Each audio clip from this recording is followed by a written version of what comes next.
Welcome everyone to May's meeting of August Greater Richmond. I appreciate you being here, and hopefully we have some interesting information today provided to us by Viola Baskerville.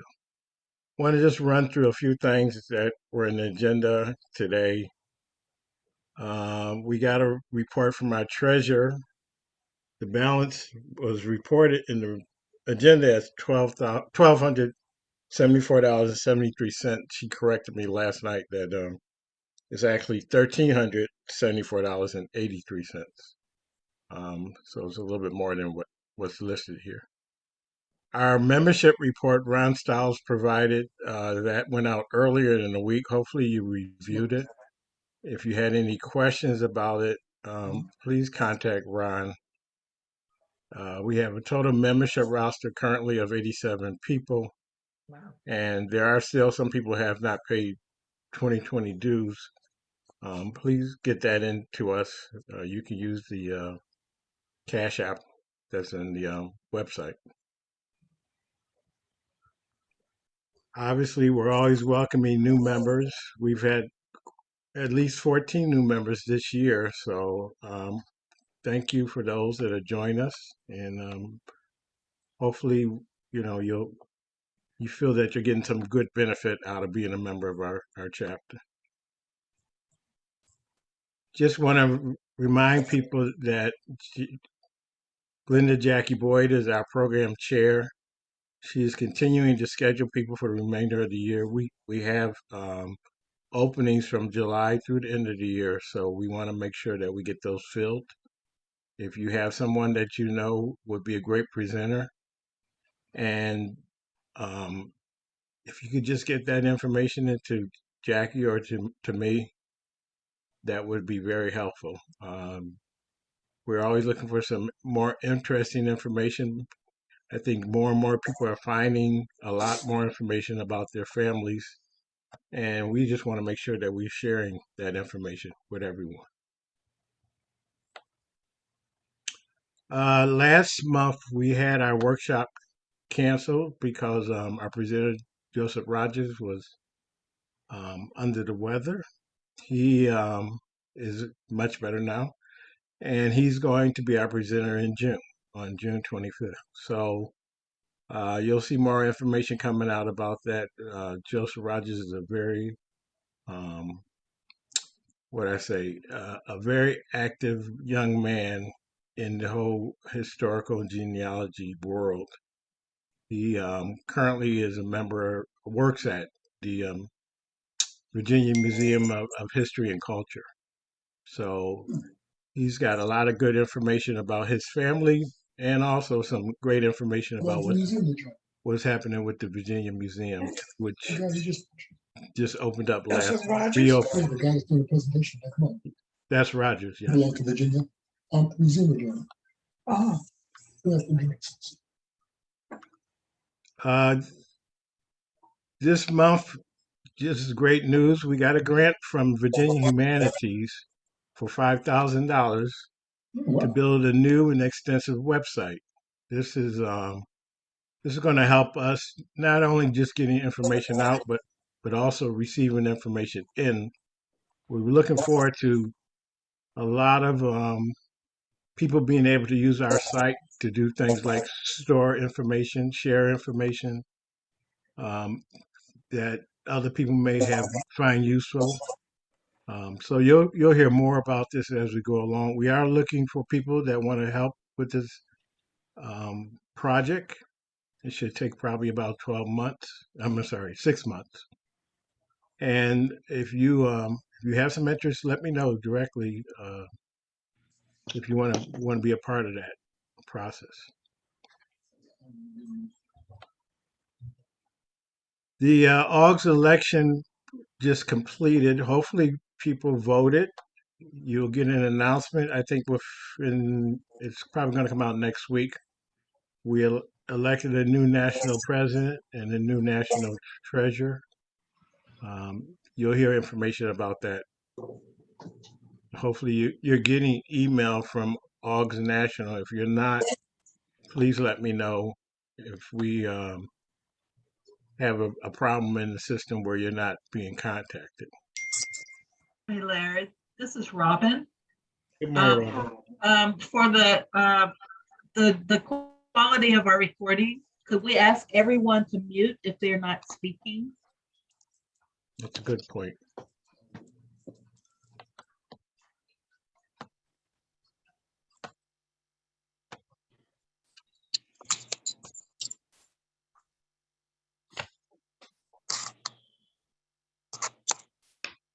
Robin, can you send the link to Ron? Yes, I will. Thanks. Thank you. And Larry, if you want to give me co-host, then I can assist with muting mics if need be. Alrighty. Not a problem. And good morning to you. Good morning.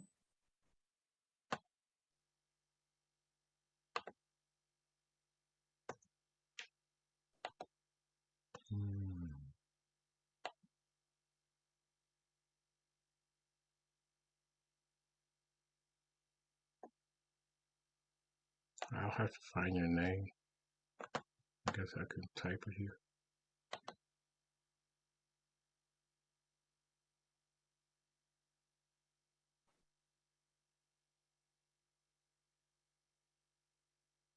Unfortunately, I'm not seeing the option. If not, no worries. Okay.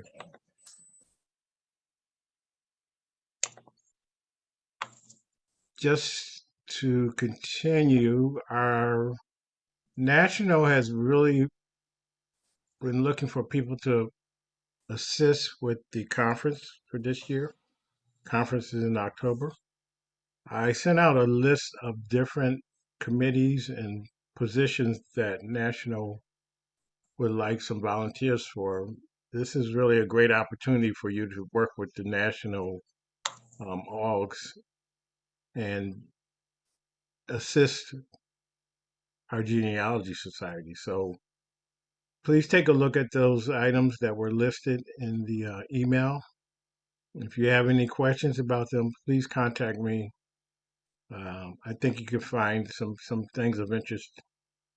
They're not asking for a lot of work, but just more people, more hands, obviously makes a difference.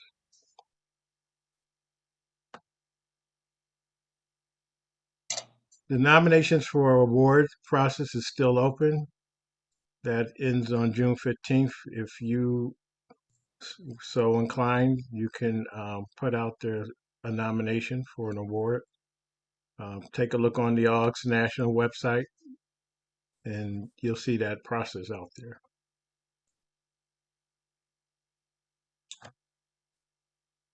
So just a few other things. This afternoon, one of our members, Dr. Shelley Murphy, is going to be moderating, telling her story. Shelley, you have anything to add to that? I think it'll be quite interesting. Thought she was on.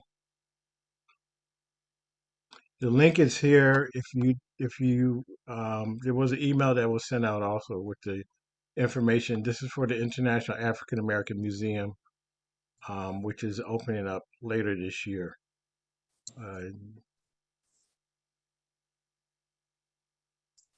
So make sure you tune into that at 1 o'clock. Other items that are coming up: the Shockoe Hill African American Burial Ground marker is going to be on June 12th at 2:30 p.m. It's on North 5th Street. If you are in the area, you should really come out for this. This has been a long effort to preserve the burial ground and make sure that it's identified for the burial of many of our ancestors that unfortunately has been things have been built in that area that need to be torn down, and it definitely has been ignored. One other item is there's a Juneteenth celebration at Richmond Hill that starts on June 15th. It's a weekend of Juneteenth celebration. I suggest people should come.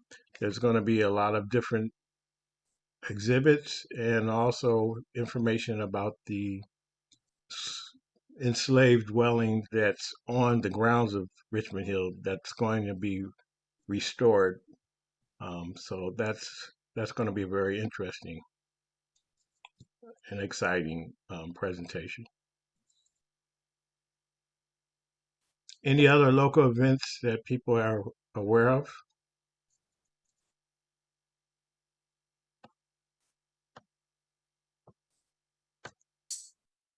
I know there's going to be a, good morning, everyone. There's going to be a, on June the 4th, there's a marker that's going to be unveiled for the Berkeley plantation and the enslaved there. When I get more information, I'll send it over to you, Larry. But just to save the date for June the 4th, there will be a marker unveiling near the Berkeley plantation for the enslaved that were on that plantation. Great, thank you.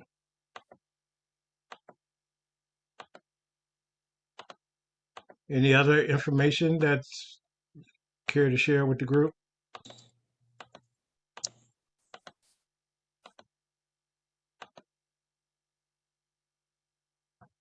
Okay, as I mentioned, June 25th, we'll have Joseph Rogers do a presentation. Today, we're going to hear from Viola Osborne Baskerville, who speaks about great grandma's story, Grandma Jane's story. Viola is a member of AAHGS, charter member of AAHGS, a member of our chapter, as well as a member of ASALA Richmond. She's a member of several local historical genealogical societies, and has been tracing her family history for over 35 years. She's a Richmond native with ties to Louisa, Hanover, and Buckingham counties. She's a member of the National Society of Descendants of American Farmers. She's also had many various roles in our government before her retirement. So Viola, ready to turn it over to you. Okay, Larry, I'm going to hit share screen. I'm going to stop sharing. Okay. Let's see. Okay, share screen. Let me go to my keynote. So just as she's presenting, if you can hold your questions till the end, she'll provide a opportunity for us to have a discussion. Thank you, Larry, and good morning, members of the chapter, and also guests joining us today. I'm really excited about this presentation today because it's about a journey, and it's May, it's Mother's Month. It's interesting. We're going to have another presentation right after this about mothers and female ancestors. But it's been a 35-year knowledge base, but a 10-year search. And but more intensively in the last sort of 6 years or so. And then in the last 3 years, as I've started to really understand the role of DNA in trying to find our ancestors, I've sort of connected all of the dots, or most of the dots, and there are dots that need to be connected yet. But just to let you know, the journey is not over, and this is a presentation to really bring into focus my research to date. And it's Great Grandma Jane's story, and it's when family narrative, history, genealogy, and DNA collide. And just to give you a quick, can you see the screen? Yes, but you need to put it into slideshow. Okay, I see. Yeah, I need to hit play. Yeah, okay. Can you see it now? That's perfect. Okay, great. Thank you. I told you I needed some help from the Amen Corner. Thank you, sister.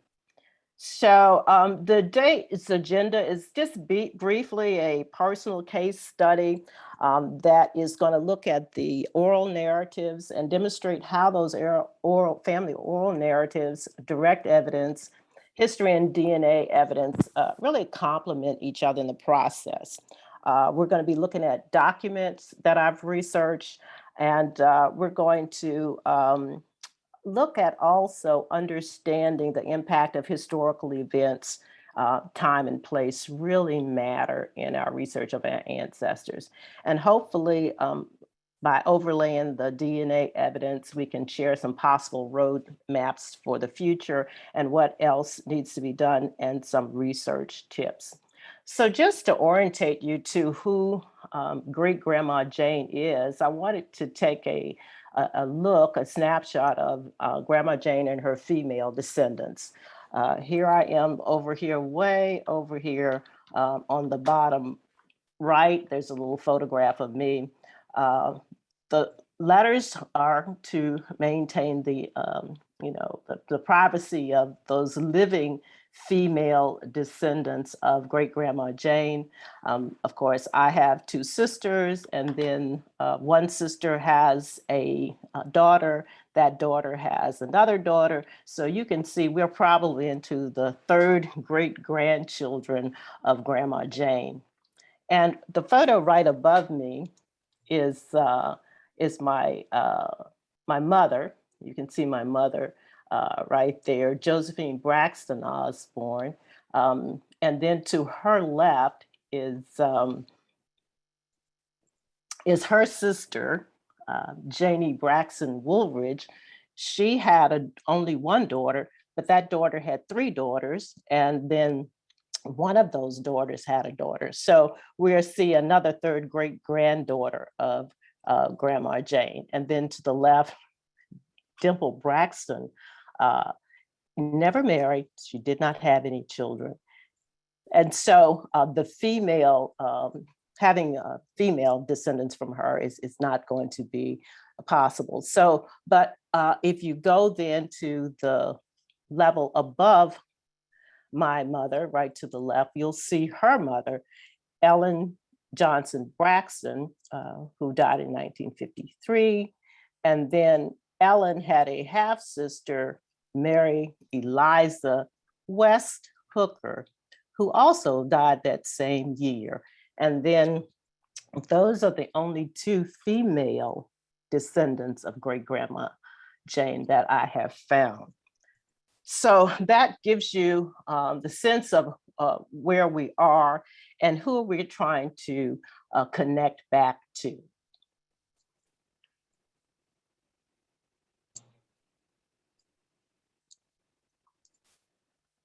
Okay, so we always start with what we know. That is Dr. Shelley Murphy's first line of research. I knew that her name was Jane Johnson.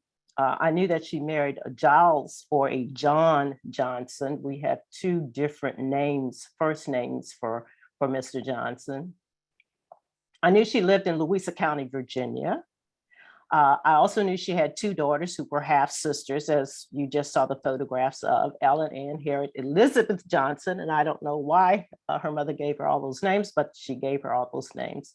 And then Eliza, or she was also referred to as just Liza Johnson. Liza was older and married a man by the name of Lewis Hooker. I also knew that Grandma Ellen, her daughter, my grandmother, worked on a Brooks Farm location as a child and later at the William Byrd Hotel. Great Grandma Jane was blind. This was all information told to me by my mother, but Great Grandma Jane died before 1919. And I chose the year 1919 was because this was the year my mother died, and my mother did not even know her grandmother.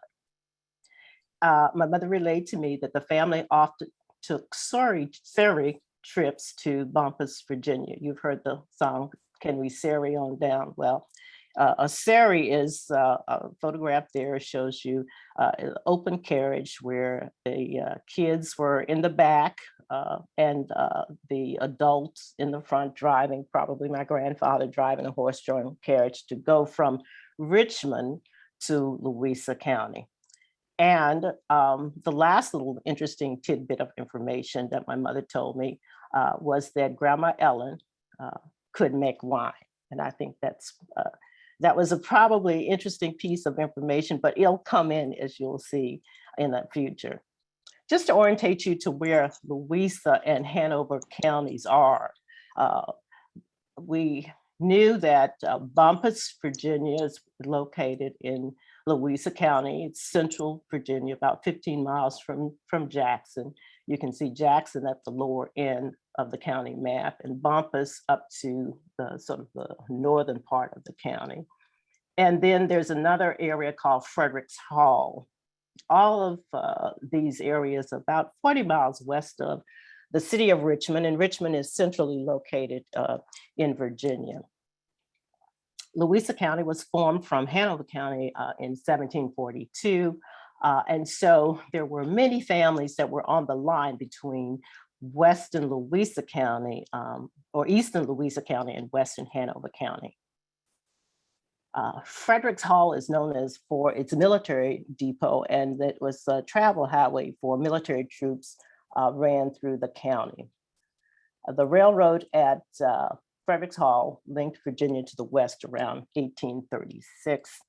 And Louisa County, as I said, was divided north and south when we were looking at the county for enumeration purposes. So where did I start? I started first by just learning as much as I could about great-grandma Jane's closest known descendants first. And those were, of course, the two daughters. So I searched in the Virginia marriages and found Eliza Johnson. She was, a birth date given was 1862. So she was 17 years old when she got married. And her first marriage was to a gentleman by the name of Winston West in 1879. And there it says that her mother's name was Jane Johnson and her father's name was just Johnson. Apparently did not know the first name of her father. So that kind of confirms that oral history. And then I started to look up and see if I could get some more confirmation, maybe information about Mr. Hooker. And I did, Louisa County.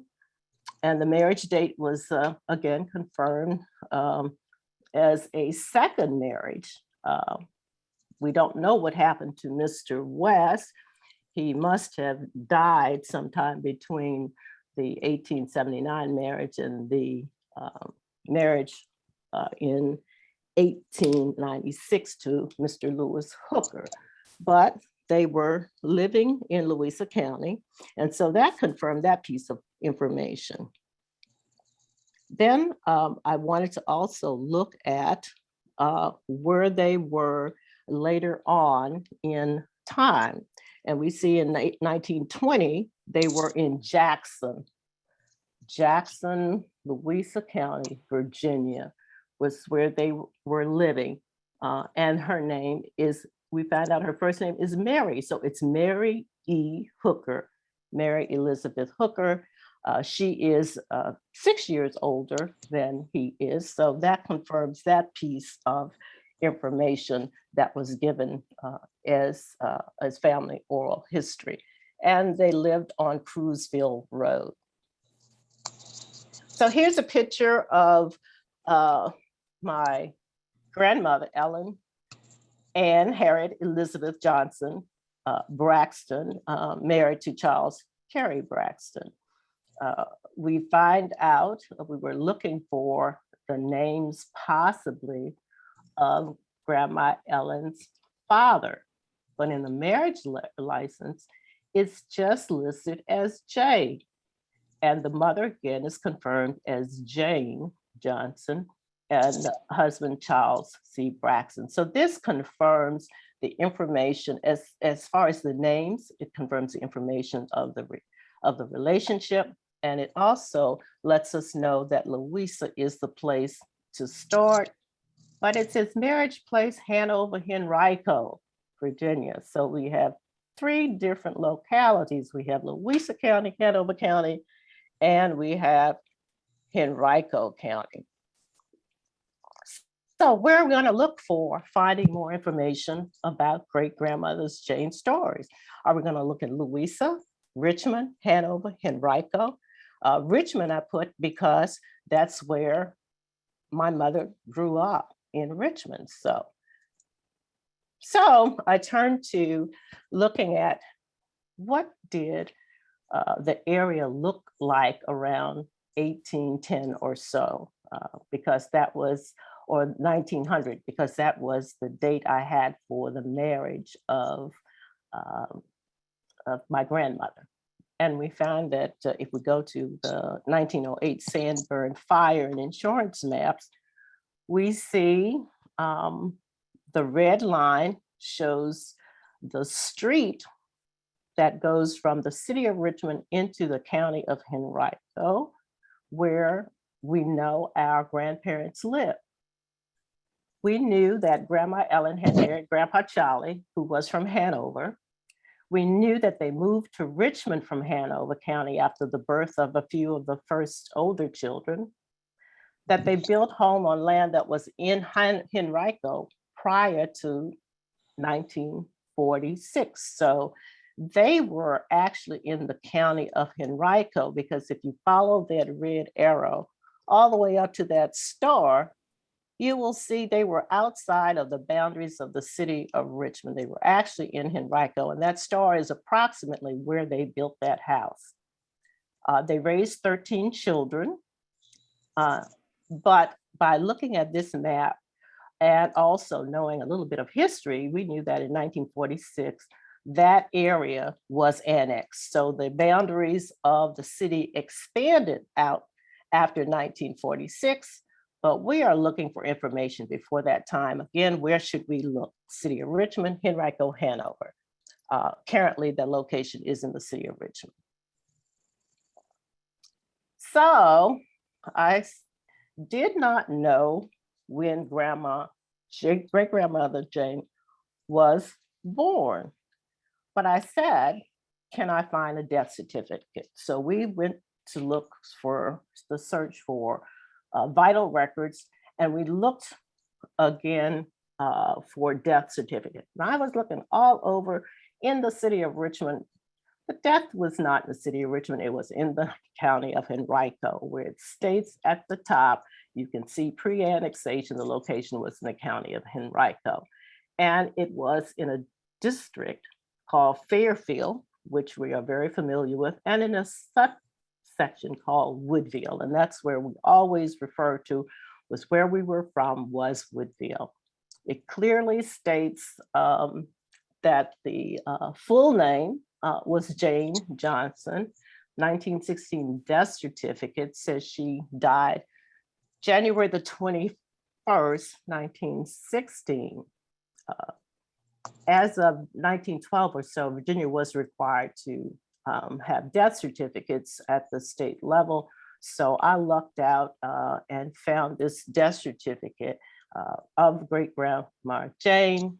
Reading further down the death certificate, where it says date of birth, well, we don't have any history, which was unfortunate because I was hoping to find some information on that death certificate.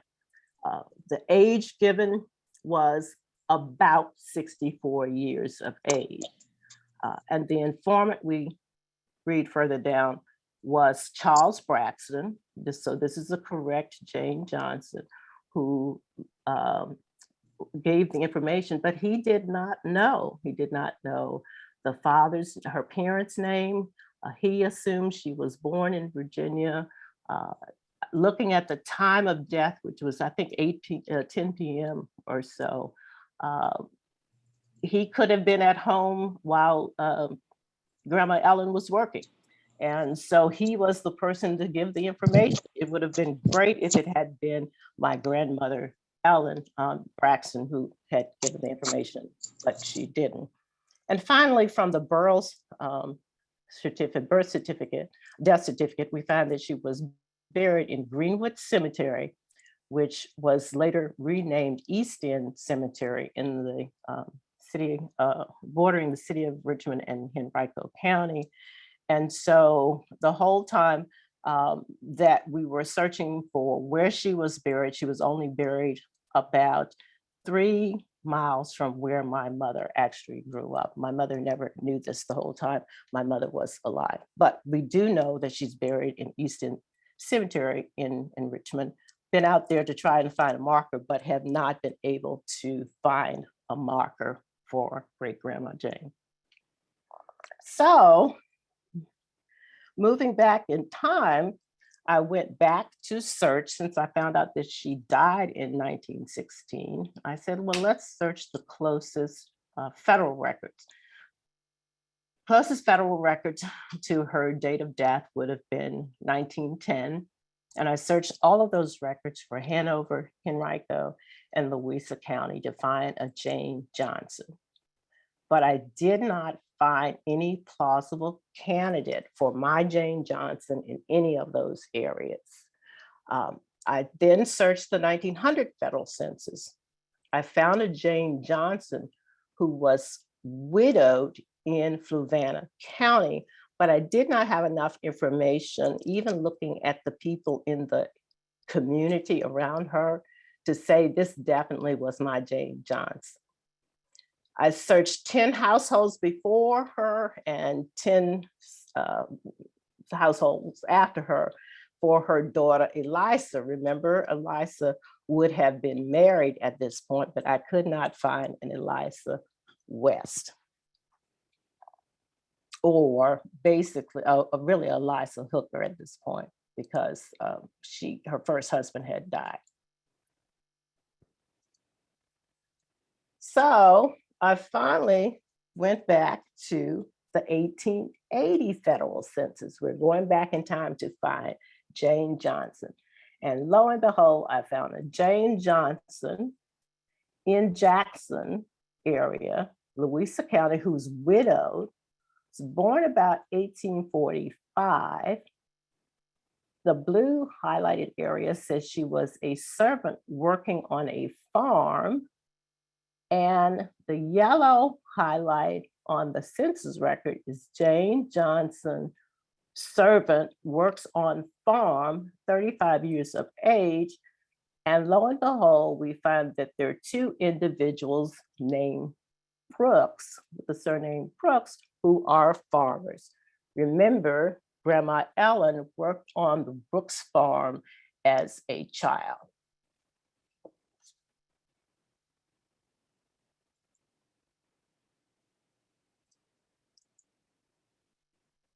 So how do we know we are in the correct neighborhood? Remember, that's the principle of FAN, family, associates, and neighbors. And a few pages over, I found Henry L. Hooker as a 12-year-old child. Remember, he was married to great aunt Eliza, Ellen's sister, and he would be the future spouse of Eliza Johnson West, Ellen's sister. So we're in the right neighborhood. We got the right Jane Johnson. Going back in time, you're still going back to the 1870s census, trying to trace and find a record of Jane Johnson. I find in the 1870 census, the John Johnson household with Jane. John Johnson works in a distillery, and Jane works at home, keeping house, and their 3 male children, Samuel, James, and John. Well, we had never heard of these individuals mentioned. Of course, that would make sense. My mother never knew about them. And because all of that information would have been long before her birth even, and she would not necessarily have had that information passed down. Now, it may have been passed down to maybe my mother's older siblings, because my mother was in the latter line of 13 children. So maybe my mother's older siblings, who would have been born around about 1900, 1901, would have known. But of course, they were no longer around to ask. So great-grandmother's Jane winemaking skills must have been passed down, because Ellen and Ann Johnson Braxton and Charles Terry Braxton are celebrating in this photograph their 50th wedding anniversary in 1948. This is their formal portrait. The anniversary dinner included a roasted whole hog, a multi-layered cake, and guess what? Homemade wine. Now, where did the information and knowledge about that come from? Moving forward, we were stuck for a little bit, and I thought about it. I said, oh, we need to keep going, maybe forward to the 1940 census. Maybe if we came back in time, we could find something. So a clue appeared up in the 1940 census. So in 1940 census, Ellen Braxton, great-grandmother Jane's daughter, was working at the William Byrd Hotel. Remember, that was part of the information we found out. The census shows that she was a maid. The address is confirmed, Fairfield, in Henrico County, Virginia. We were still in Henrico County at that point, living on 28th Street. She was making $450 a year, which is equivalent in today's money, about 9,000, a little over 9,000. But in 1940, if she's working, I asked, well, maybe she applied for a Social Security number. The SSA was enacted in August of 1935. So in 1936, almost a year later, a few months later, we see bingo. Grandma Ellen did apply for a Social Security number. She was working, it's confirmed in the application, she's working at the William Byrd Hotel, that she was born in Louisa County, Virginia, and her mother's maiden name was Gentry, Jane Gentry. This was the first clue that I had of information regarding great-grandmother's Jane's maiden name. Of course, trying to search through all the Johnsons in Louisa County would have been a nightmare. But this was a goal. This was a clue that was just surfaced. It was great. Here's a picture of the William Byrd Hotel. It's on Broad Street in Richmond. This is a 1925 photo I found.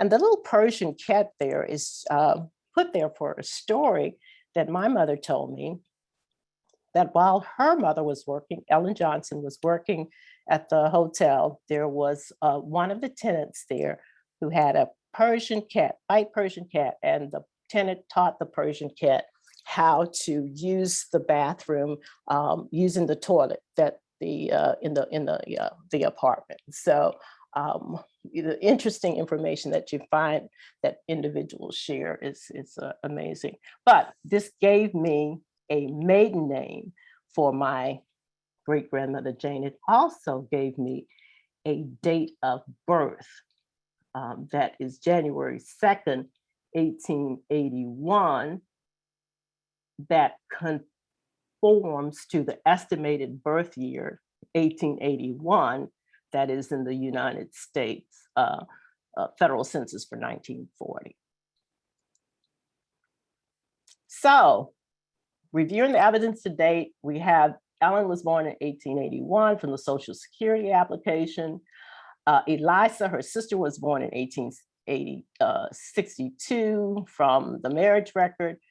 Great-grandmother Jane's probably year of birth was around 1842 to 1844.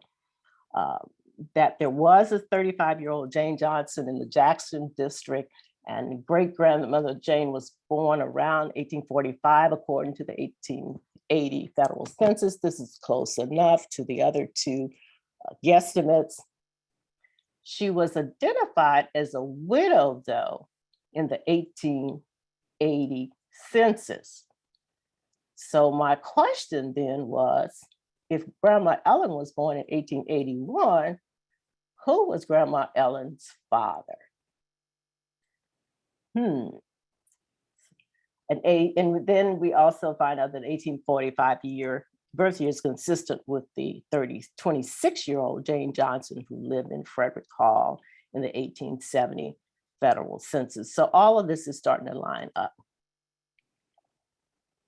So I then researched all the Virginia, tried to research the Virginia Black gentry families in the 1870 census. And what did I come up with? There were no Black gentry families or families that used the surname Gentry in Louisa County. There were none in Hanover.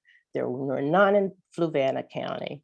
But I did find Black families in Madison, Grayson, Culpeper, Buckingham, and Amherst. Those were all at a distance from Louisa County that did use that Gentry surname. And I did look for African Americans with Gentry surnames, and I really did not, although this bullet point says they were in the Freedmen's Bureau, I did not find any in the Freedmen's Bureau. So that's led me to believe that I was pretty much at a loss of trying to connect any Black gentry lines in Louisa, Hanover, Fluvanna, or otherwise in Virginia. So then I turned to the 1860 slave schedules. Of course, those slave schedules don't have surnamed names of the enslaved, but they do have the surnames of the enslavers. And so my process of thinking was, why don't I just look at all of the gentry enslavers or the individuals with gentry surnames in the 1860 US federal census. I found 18 males with gentry surnames. I narrowed the search to those old enough to have owned property in 1860, so that property would have been recorded under their names. Remember, enslaved people were considered property, and that would have meant that enslaver had to have been born on or before 1842. I eliminated 8 based on an 1842 birth year, so the cutoff was 1860 to be 1860 minus 18 years. And then I focused on 10 what I would call persons of interest. I further focused on the Southern District, which was Jackson. Remember, in that 1870 census, they were living in Jackson, the Jackson part of the county. And I cross-referenced those 6 with the 1860 slave schedule for a 16, 17-year-old enslaved female.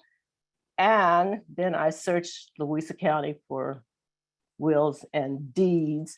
And that led me, process of elimination, to 2 persons of interest.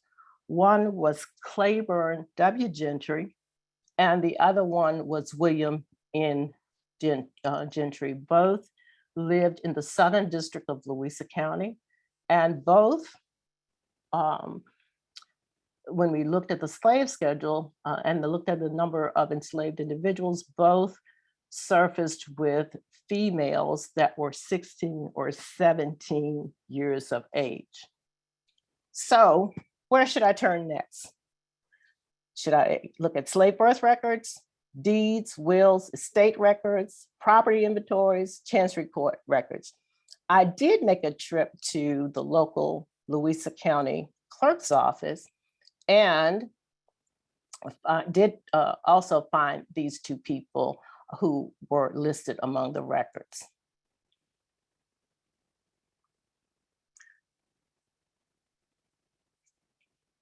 So here in the photograph, we did find information, or information was sent to me from Elaine Taylor, which shows the Louisa County GIS location of enslavers. This is an interesting technique that uses a current map of the county of Louisa and overlays with that the 1860 slave schedule. And we find a Claiborne gentry with one female enslaved person who was 16 years of age. I then also turned to the index of Virginia slave birth indexes. Now, these indices are now online, but prior to that, they were in book form. They were developed or collected by Leslie Anderson Morales, and they are in volumes.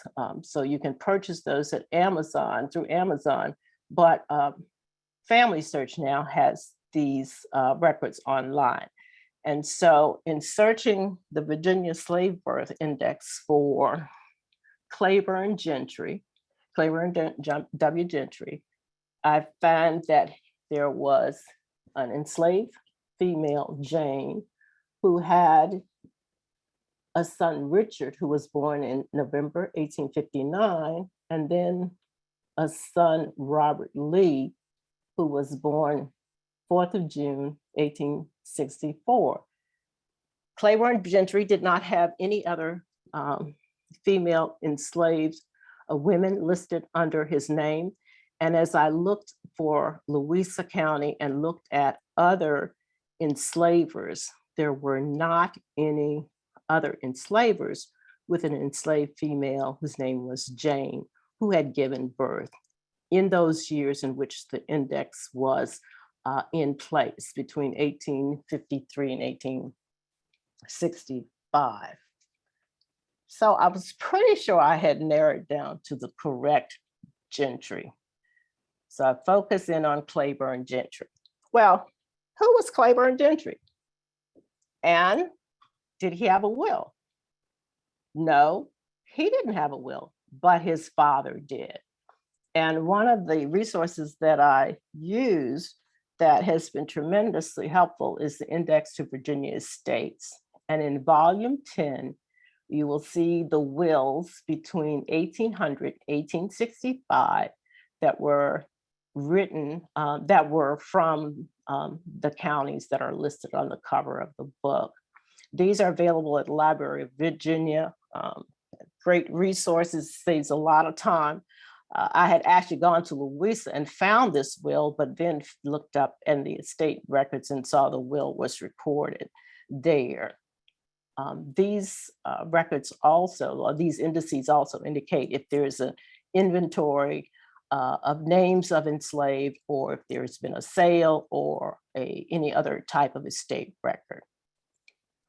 And found the 1853 will of John Gentry that was probated in 1854. So what did the will say? Closely reading the will, it says, I, John Gentry of Louisa County and state of Virginia, do make and ordain this my last will and testament. I have already given to my son Claiborne W. Gentry, my Negro girls named Jane and Millie, which gift I hereby confirm. So with all of that previous information, we see that this will confirms a gift that John Gentry had given to Claiborne Gentry of my great-grandmother, Jane. Remember, enslaved people were property. And if you want to find them, one of the best places to look is in a will. Now, I don't know who Millie is, but that would take some more digging to find who she was and what happened to her. Was she a relative of Jane? Was she a sister of Jane? That requires further research.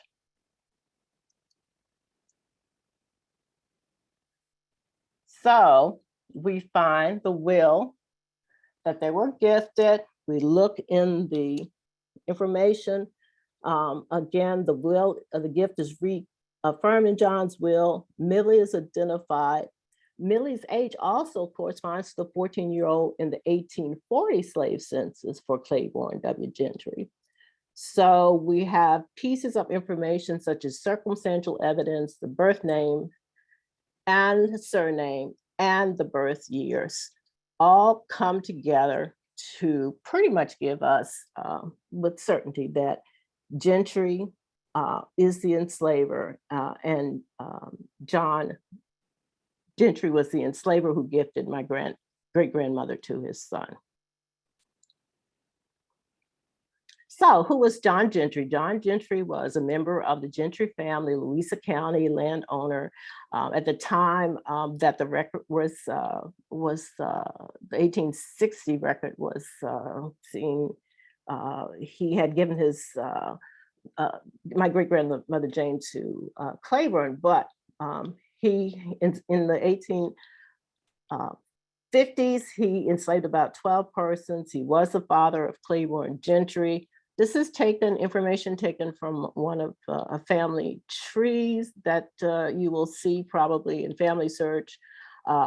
Family trees are great. I always look at them and proceed with them with caution until I can see 5 or 6 more family trees with similar information. And I've also confirmed the information with independent research.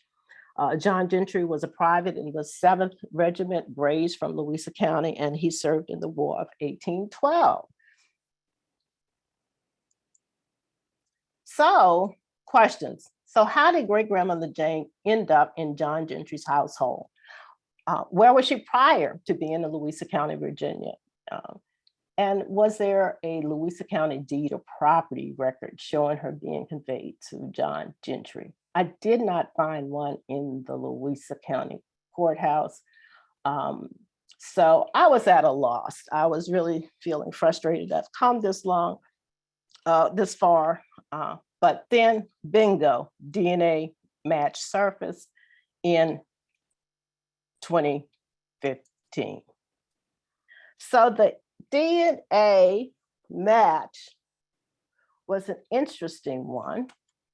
It was sent to me and it said full, in the subject line, it said full MT DNA match, female line of Lively Murphy, daughter of Delilah Murphy. Well, who was Delilah Murphy? Who was Lively Murphy? And what was the connection to Louisa County, Virginia, and the connection to great-grandma Jane? So I went on FT, Family Tree DNA, and downloaded a photograph of Lively Murphy because she was one of my Family Tree DNA matches. I have my DNA in Family Tree, Ancestry.com, 23andMe. I'm not uploaded it to other databases. And it says the FT DNA also added that she's a match with a genetic distance of 3. So somewhere in the last 500 years or so, we have a common female ancestral line. So just a brief overview for those that are listening that may not be familiar with mtDNA and what it is. So mtDNA is the mitochondrial DNA. That is the genetic information that we have that one mother passes to, that's passed from the mother to her children. All daughters pass it down to the next generation. Our sons inherit it, but they don't pass that information down. This information is very helpful in tracing the maternal line because the mutations in the DNA are rare. But it also helps us with biogeographical origins, such as African American or Native American. And it provides evidence of common female ancestor, but it does not tell you which women in the matrilineal line we are referring to. Remember that I showed you the members of my female line, my mother, her sister, her sisters. We would all share that same mtDNA, but it does not tell us whether I am, which house I'm in, meaning whether I am, a descendant of my mother's sister, or I am a descendant of my mother, a female descendant of my mother's. So my hint and advice is to, in trying to find these female ancestors, just build out your trees to identify as many women in the line as possible. This is something interesting that came over the across the internet, the Afrocentric view of mtDNA. It says, during the creation process, we borrow from our mother's bodies. That means that your matter or material is all maternal. That is why in Latin, mother means matter and father means patter. So every time you touch your skin, you're not only touching your mother and touching your grandmother, but you are also touching the first mother. This is one reason why literally we are our ancestors. Life recycles. As I stated before, I have information in family tree DNA. My full mtDNA sequence says that my haplogroup is L3B1A6.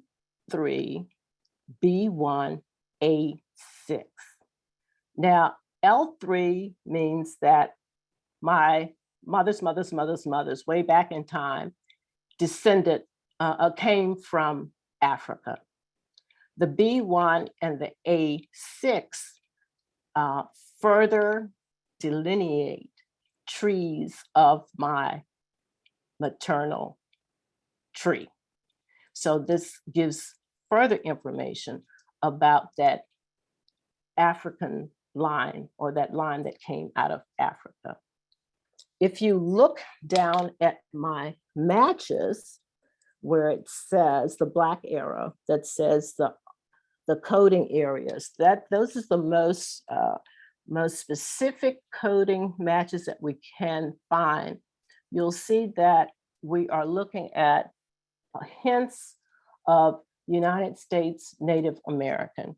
Now, but we only have 2 matches, so we don't have a huge database in which to confirm that. But that's information that needs to be sorted out. But with a genetic distance of 3, again, that means that there is some difference in between me and the match and the other matches that we came up with. But we're all in the family. I look closer at the listing of those matches, and you will see their names blotted out for privacy. But we had about 12 or so matches, 10 or so matches. Out of those, only 6 had trees, which are those little tiny little blue squares. And there were 4 with names that specify what were the earliest known ancestors. Well, I tried to go in and build trees on those ancestors. Little difficult because I did not have enough information. But down at the very bottom, you see with the red star, Lively Murphy. That was the match that came up into the 2015 email.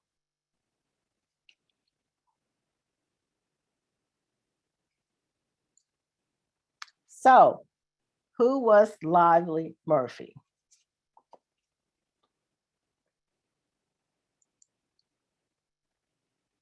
I received from the email the contact, email contact, information on Lively Murphy. That was a quote from Gideon Murphy, who was Lively's sister. where Gideon describes in detail. He says, I was born on a farm in Wilson County in the middle of part of Tennessee. My sister Lively was the oldest. The farm was owned by a slave trader named John Harpo. It was a relatively small operation, about 100 acres of rocky soil. He and his wife, Sarah, had 6 children, all of them girls. My mother was a small woman with light brown skin. So he's describing Delilah, his mother, long jet black hair that she wore shoulder length. Her eyes and nose and high cheekbones gave her face a distinct Indian look, and she proudly emphasized it by wearing colorful beads in her hair and ankle-length gingham dresses. It was obvious that she had both Indian and African blood. Her mother, my grandmother, had been a Black slave on Choctaw land in the western part of the state. So this was Delilah's mother. Lively worked in the big house with Mama every day.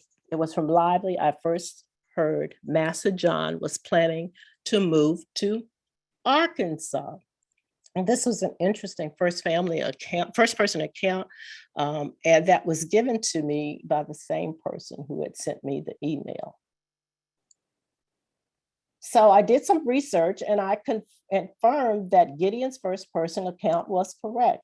There were 2 land patterns that John Harpo had purchased, one in 1850 and one in 1814, and both were in Wilson County, Tennessee. Well, where was Wilson County, Tennessee? Well, another rule that Miss Shelley Murphy has is follow the land. So I found a description of the Harpo place on the eastern side of Hunters Point Pike, just north of Spring Creek.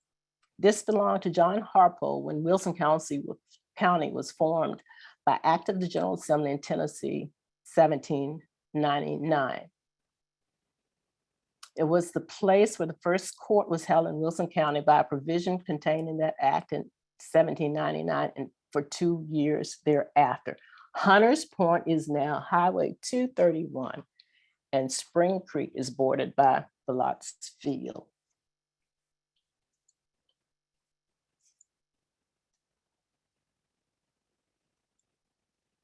Well, who was John Harpo? So I'm researching and finding out who John Harpo was. Well, he was originally from Germany, but he settled in Augusta County, Virginia. He migrated west and he played a major role in settling and developing central Tennessee, fought in the 1812 war. He was a slave trader, traded out of New Orleans, and he was both the enslaver of Delilah and her children from our former narrative by Gideon. And looking in the Tennessee U.S. Wills and Probate records, the information that Gideon had relayed is confirmed. He married Sarah, his wife, and he had 6 daughters. And if you count up, there are 6 daughters that he had. And we also found an 1820 will that bequeathed Lively to his wife, Sarah, and then to his 3 youngest daughters.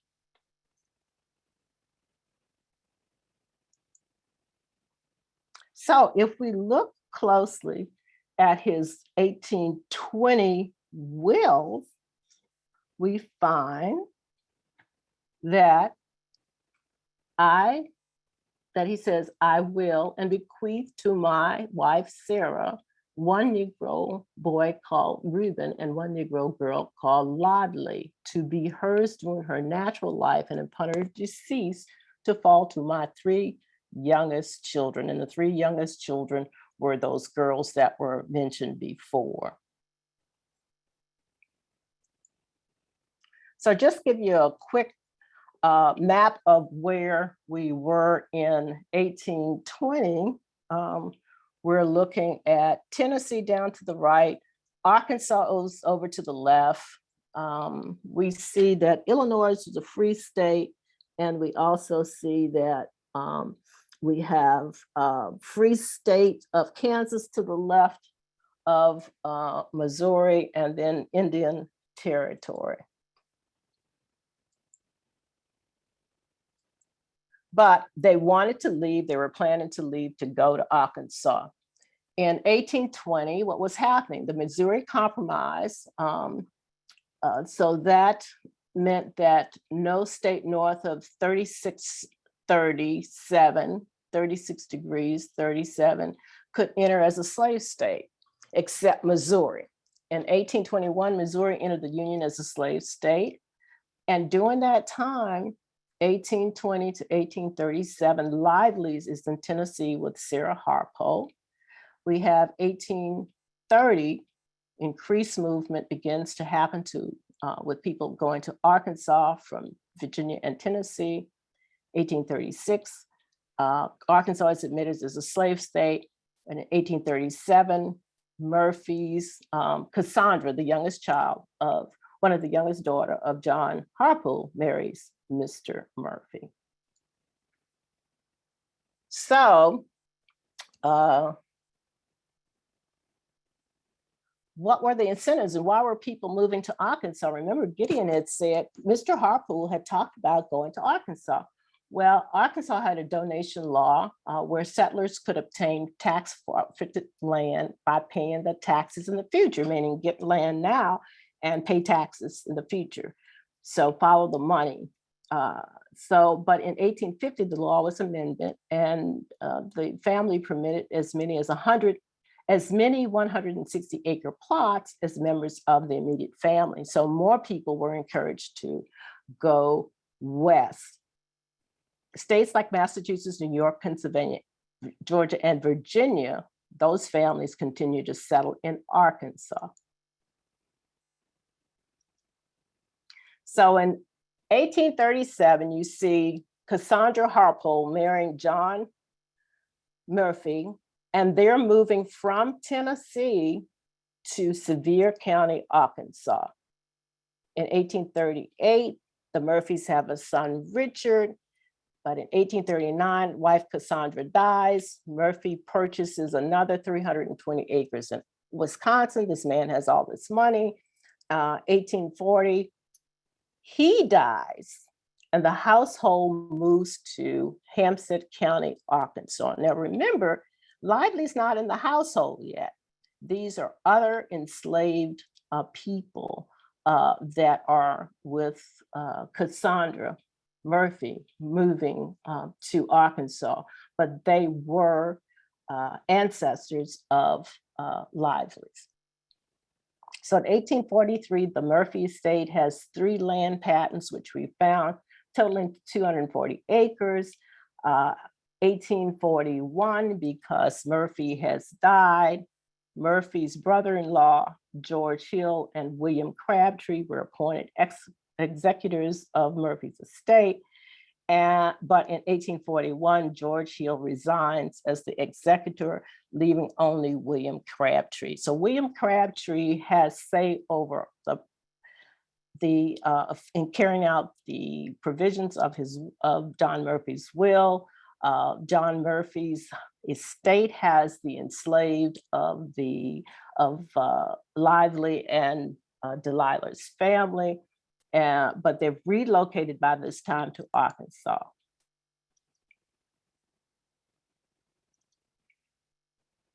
So George Hill and William Crabtree were appointed executors.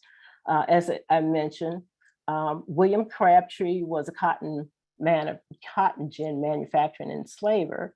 He's the sole executor, and his household moves, he moves the Murphy household to Hampstead County, Arkansas, with little Richard D. Murphy as the infant son at the time of his father's death. In 1841, William Crabtree became the sole executor of William Murphy's estate. Among his duties were overseeing an inventory of Murphy's estate, including chattel, the slaves. And Murphy has instructed his executors, though, to sell other property which had not come into his possession, his wife's possession, meaning you can sell all the other enslaved, but don't sell the enslaved that came into my wife's possession. Well, who was raising the Murphy's 2-year-old son, Richard? Was it Delilah? But they were not mentioned in Murphy's 1840 will. They are mentioned in Murphy's 1840s will. Lively is not. So where was Lively? I think she was still in Tennessee with Sarah Harpo, 530 miles west. Gideon, Hardy, Delilah, and Matilda, all relatives of Lively, were to be set free as specified in Murphy's will. But in 1836, Arkansas had been admitted to the Union as a slave state. So now in 1843, new requirements said that free Blacks and mulattoes were prevented from settling in Arkansas, and they need to register and post a bond. So the intent of Murphy's will was nullified by the 1843 Arkansas law.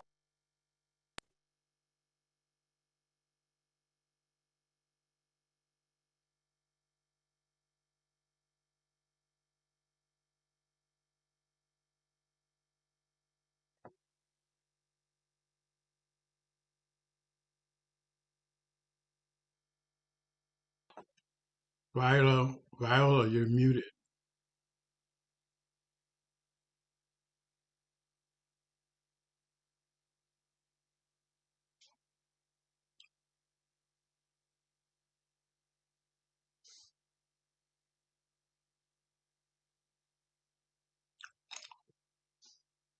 Can you unmute, Viola? You probably want to stop sharing and then find the mute and then reshare. That'll help you.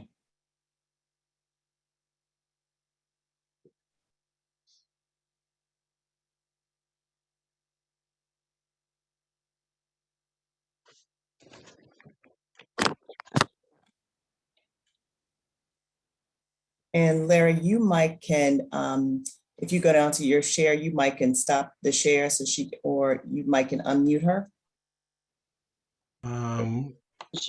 You should be able to ask her to unmute if Larry, Okay. if you click on the right arrow by her picture. I'm asking her to unmute, but it's not unmuting. Okay. Viola, if you can hear me, you can try using your escape key. And then maybe you should be able to see your. There you go. There it is. There it is. Sorry. I told you I need some help from the Amen Corner. Renata to the rescue. Thank you. We're all in this together. I'm telling you. Okay, now I'm trying to go back to advancing my. So you want to go back? Are you looking for I'm going to go back. I need to go back. If you click on the whatever slide you want and then go up to the top and make it presentation mode. Play. There we go. There you go. Okay, so these families were moving to Arkansas. Go back. There we go. Moving to Arkansas. And so the intent of Murphy's will was nullified by the 1843 Arkansas law. So John Murphy said, I cannot in justice consent for these other enslaved people to be sold, but he did give his executor the permission to sell any property except the Negroes belonging to my wife. And he wanted his son, Richard, to receive a liberal education. So could William Crabtree have sold unnamed enslaved individuals to pay for Richard Murphy's liberal education? According to the instructions, yes. So any enslaved children born after 1840 could have been sold by the executor. If so, great-grandma Jane was a child born in 1844, clearly after 1840, and she could have been sold by Crabtree to provide for Richard's liberal education. Researching local Arkansas records could provide an answer to whether or not there was a transaction. Certainly this was possible, and looking at records of the area, a newspaper ad shows that children as young as 5 to 1.5 years old were enslaved, were sold. So one of the tools that came in handy was the use of tools, the use of maps, because maps can identify landowner family groups and therefore property owners. Relatives tended to live near each other. Maps locate families, both enslaved and enslavers, together in time and space. And they can show movement, migration over time. So remember to follow the community, as Dr. Shelley Murphy says. And they show neighboring landowners and therefore accessibility to enslaved populations, and provide clues to ensure enslavers' possible other associates.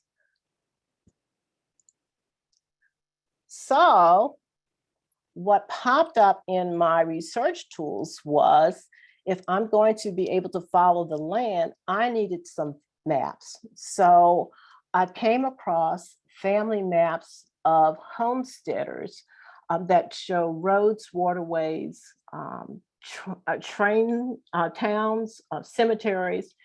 And I looked for the homesteads in Sevier County, Arkansas, where the Murphys had moved. And if you'll note in orange, John Murphy has several homesteads around and surrounding Temple Gentry. Well, who was Temple Gentry? When I looked at another family tree information, I found that Temple Gentry was the son of Gaddis Gentry and Martha Patsy Gentry, and or born Thatcher. And they were from the area called Beaver Dam, Virginia. Now, Gaddis Gentry had fought in the War of 1812, and he was looking, his wife was looking for, applying for a pension. So I found her application in the US Revolutionary War Pension and Bounty Land Warrant Records. And so Temple Gentry was born in 1815 in Louisa, Virginia. His spouse was Sarah Gardner.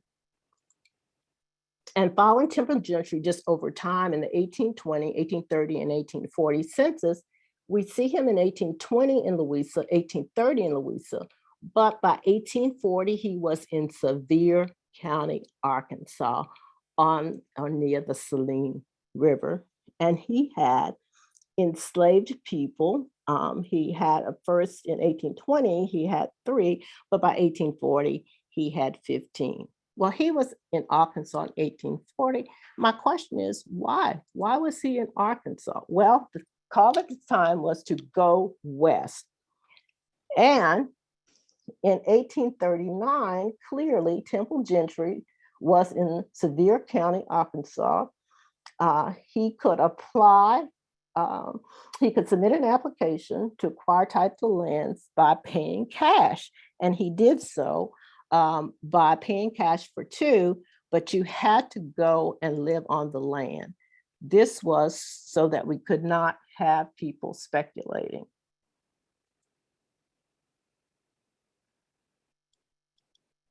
So why were people going west? Well, in the years between 1803 and 1850, there were a lot of reasons why people were moving west to Arkansas. One of them was in 1803, the Louisiana Purchase. It allowed for individuals to, it was when the United States purchased Louisiana from the French. By 1808, we see that there was the abolition of the transatlantic slave trade. And so individuals were working around the transatlantic slave trade by increasing by going to the Caribbean and then over to the United States, or what was the immediate pact in Virginia, you have the increase in the domestic slave trade. 1812 to 1815, the War of 1812, where you have Black soldiers who fought with the British against the United States, you in two arenas, both in the arena of the Potomac and on the New Orleans, and Native Americans were being dispossessed of their ancient homelands once the smoke cleared after the War of 1812. We have Southern enslavers that are doubling down and slavery becoming more entrenched. 1820, as mentioned before, the Missouri Compromise divided the lands of Louisiana Purchase into two parts. Slavery allowed in south of the latitude of 36 degrees 30, but north of that line, slavery was forbidden, except in Missouri. And then in 1830 to 1850, you have your Trail of Tears, which removed tens of thousands of Native Americans from their land. More than 5,000 died from that march. 1831, Nat Turner's Rebellion. Whites became even more terroristic of enslaved and free Blacks, and even more oppressive legislation, slave legislation was enacted. Of course, mentioned before, 1836, Arkansas becomes a slave state. And in 1846, 1848, you have the Mexican-American War. 1857, you have the Dred Scott decision that maintained Congress had no power to forbid or abolish slavery in the territories, and established that enslaved persons had no rights in federal courts, and declared that slave states no longer had to honor the once free, always free rule. So you have an increasing divide between the North and South, and leading up to eventually the succession of the Southern states. And of course, we know that Civil War resulted following that. So you have Native Americans movement off their lands, and then you have increased domestic slave trade. So by 1839, we have a Albert Gentry dying, and Temple Gentry is his administrator. And I think this Albert Gentry is Gaddis Gentry that was mentioned before. So state of Arkansas, county of Sevier, whereas Albert Gentry at the county of Sevier died intestate in 1839. Remember, Gaddis Gentry's wife was making an application for benefits. So Temple is now going to court and asking to be declared the administrator of this person's estate.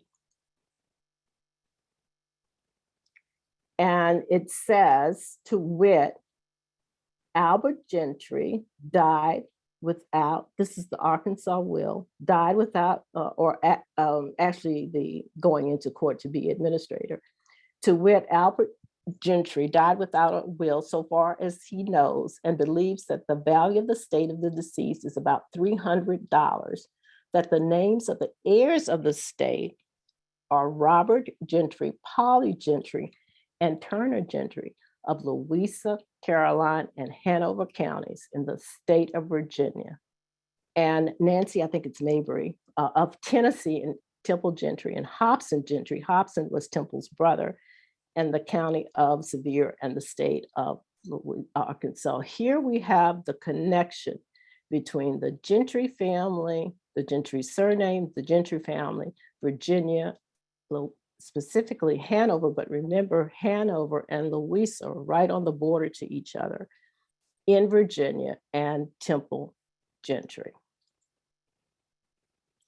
Of course, by 1844, which is that date we think great-grandma Jane was born, Sarah Gentry now is in court, that Sarah Gardner Gentry, married to Temple Gentry, is in court suing for her rights to dower, her property rights. So apparently by 1844, Temple Gentry is deceased. Now, basically, dower at common law was the portion that the widow was entitled to of her husband's estate. She was claiming that the estate was valued $1,212.50, and of that, she should be given a third. So the question was, what was Temple Gentry's property? We don't know what that property was specifically, but it said in the writing that I transcribed that it was except for the slaves, 50 cents, $1,200.50, other than slaves for which the said complainant Gentry, Sarah Gentry, is entitled. So we're not talking about enslaved people, but we are talking about her getting her dower rights. When we look at the 1850 federal census for Sarah Gentry, we find that she has listed 12 enslaved people. The 1840 census year before said 15, so there are 3 missing, but it's really interesting. We see a 7-year-old female, and we also see that 7-year-old female is listed as a mulatto. And their estate is right next to the estate of John W. Murphy.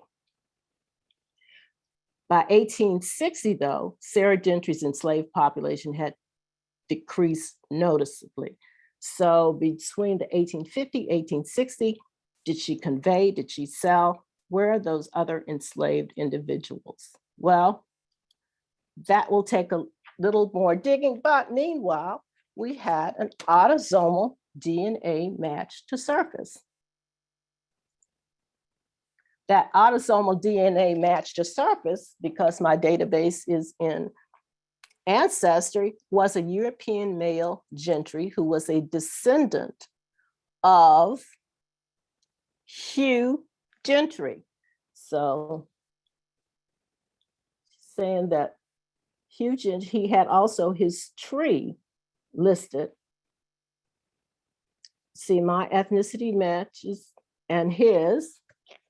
He is 72% England and Northwestern European. May want to find out, he may want to check into that 1% Nigerian and that 1% Bantu for him, but it matched me at 12 centimorgans. And we wanted to know who was Hugh Gentry, since this descendant of Hugh Gentry matched me. We wanted to know, was he a contemporary of Temple Gentry? And how was Hugh Gentry related to Temple Gentry and to John and Claiborne Gentry? So really briefly, what is AT, autosomal DNA? DNA of our paired chromosomes 1 through 22. We get 1 pair from our mother, 1 from our father. They're each passed down to the next generation.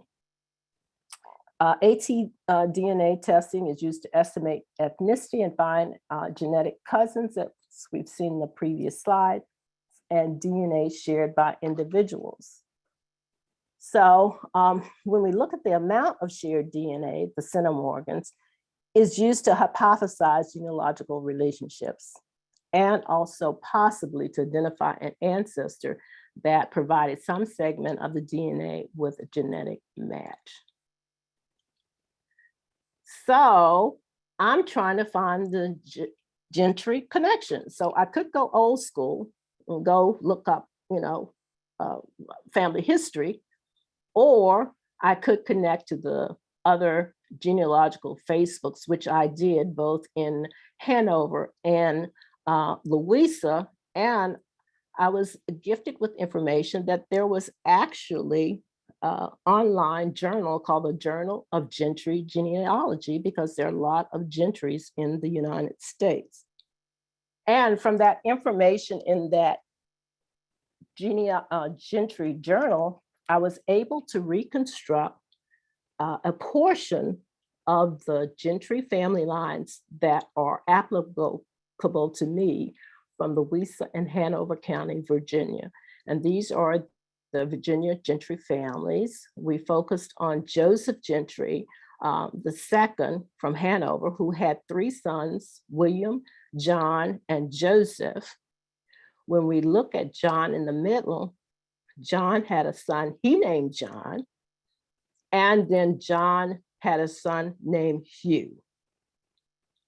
When we look at Joseph, we see Joseph Gentry had a son named Gaddis. Gaddis had a son named Temple, and we had in the previous information that Gaddis was Temple's father. And over for William Gentry had a son, John. John had a son named John W., and John W. named his son Claiborne W. Gentry. We see that Claiborne, Hugh, and Temple were all cousins that descended from Joseph Gentry. But now we can really think, because of this DNA match with Hugh, we can really tone in and get confirmation of the relationship between Claiborne and Temple and why it was important to focus on Claiborne. So great-grandma's Jane's Gentry surname explained. We saw the hints in the 1936 security application. We saw it reconfirmed in the 1853 John Gentry will as a gift, 1860 slave schedule that identified a 16-year-old enslaved female owned by Claiborne W. Gentry in Louisa County, Virginia. We saw the 1870 and 1880 federal census, the Louisa County enumerated Jane Johnson, the AT-DNA match with Gentry descendant, and the Louisa County and Arkansas Gentry families are related. But wait, more information surfaces. So in talking to the person who gave me the email hint, she said, she asked me if I read the book, Great Sally Gooden's A Black Family of Arkansas. I said, no, but she said, here, read the book. So I ordered the book, and on the front page of the book, we see the family that's talked about. We see Ellen, who was Lively's sister, and Ellen had married a gentleman by the name of Polk. And so this book was about the Polks in Arkansas, but there was a brief page, a brief paragraph that said Ellen Polk had 3 brothers, Reuben, Henry, and Daniel, and 3 sisters, Julia, Lively, and Arbella. And they talked that the descendants still lived in Sevier County, Arkansas, and that this one woman that was still alive was the daughter of Lively Murphy Turrentine. Well, Lively married in Turrentine, nobody told me. Well, she did. She married a Turrentine at some point, but when? And when I checked the 1870 census, it said that we have an individual, Lively, who married a Gilbert Turrentine, but it says her birth date was 1838. That raised questions because we saw Lively in the 1820 will. So who was Turrentine? The Turrentines basically was a group, a family that had lived in Tennessee, but the call to go west called them to Arkansas. And one of the resources I just want to point you to is called JSTOR. It stands for Journal Storage. It's a database that provides internet access to important scholarly journals. And this is a good resource because a lot of this information has been sourced, vetted for you. So if you're looking for information with respect to families or what's happening in a certain date at a certain time in a certain place, this will be a great one. And the information was given by a GR Turrentine who recorded his family's history, starting and talking about his great-grandfather, Archelaus Turrentine, and brothers sold their land on Duck River, Tennessee, and with their possessions moved to Texas, the immigrant trail to Texas. This was the fall of 1837. This matches the time Temple Gentry and the Murphy family were in Sevier County, Arkansas in 1837.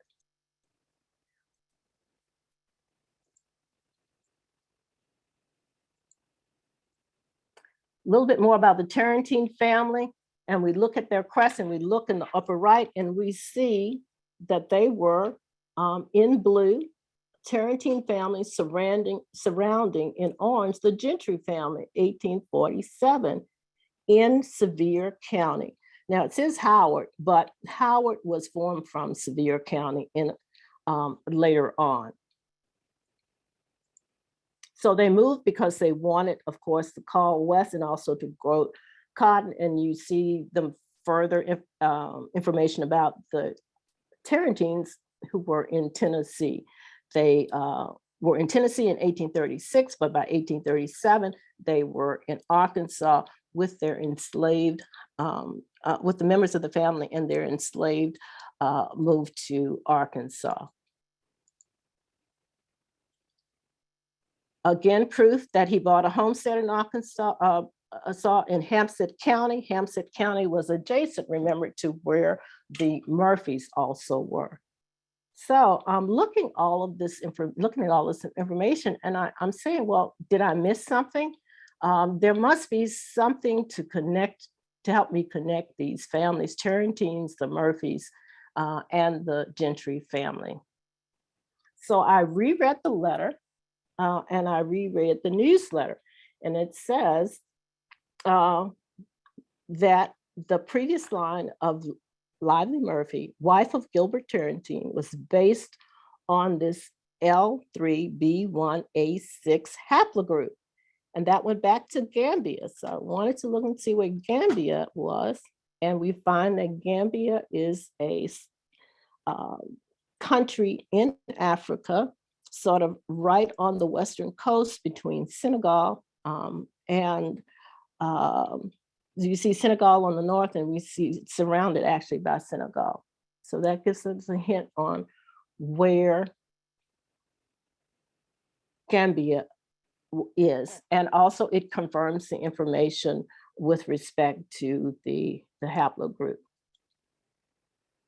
So the name kept coming up, Tarrantine, and so I used the GEDmatch tool to go in and put in the name Tarrantine to find the GEDCOMs, all the family trees that had Tarrantine in them and that were in Sevier County, Arkansas.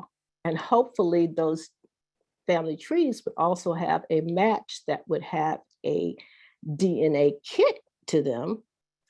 And then I could compare those kits to my kit to see if I matched any Tarrantine. And lo and behold, I matched a Tarrantine.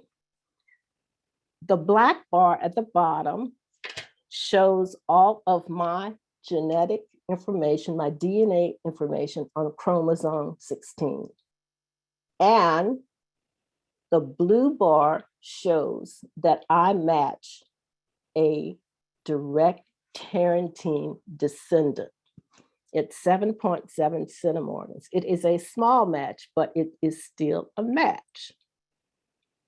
GEDmatch has the one-to-one autosomal tool, which is great for going through and matching your DNA with other suspected DNAs to find out if you are a match.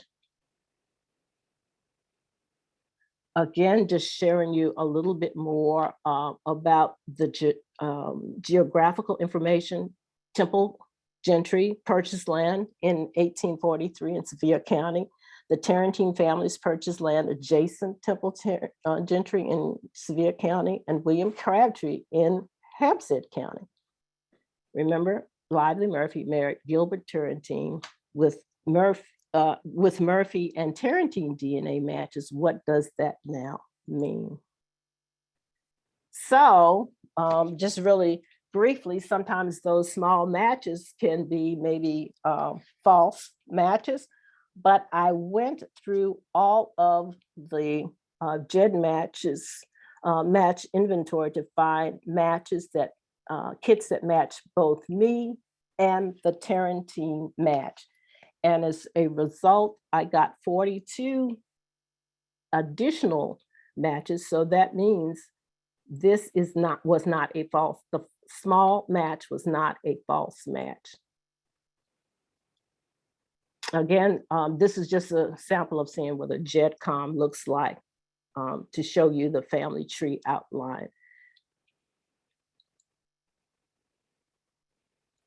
Again, after I got that match, I contacted the person who I matched, and she confirmed George Smith Tarrantine was her second great-grandfather, according to the family history. And it also matches the date I gave her that they were in Arkansas. And she said she would send me more information. And she did. She sent me information to look in a family history. Again, confirming, more information confirming that the Tarrantines were in Arkansas at the same time that the Murphys, and at the time that great Aunt Jane would have been born. This is the 600-page Tarrantine family genealogy that we found on Family Search. And great-grandmother's story, I was wanting to know who was Gilbert Tarrantine. So in the story, it says 2 Negroes, old Gilbert and his son, young Gib, or Uncle Gib, played an integral part in family early history.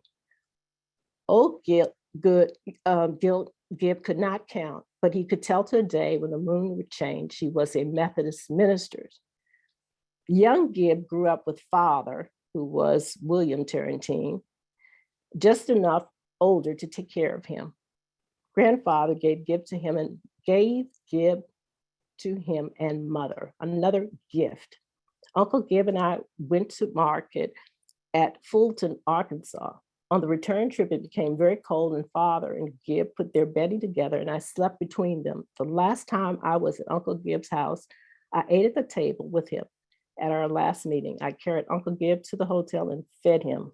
When we said goodbye, he stood with his hat under his arm and tears in his face. So this indicates more than a enslaved and slaver relationship, probably a family relationship. Again, looking to family trees. This of Gilbert Tarrantine says that James Tarrantine was his father. Again, just anecdotal information, but more information, again, pointing to the Tarrantine line.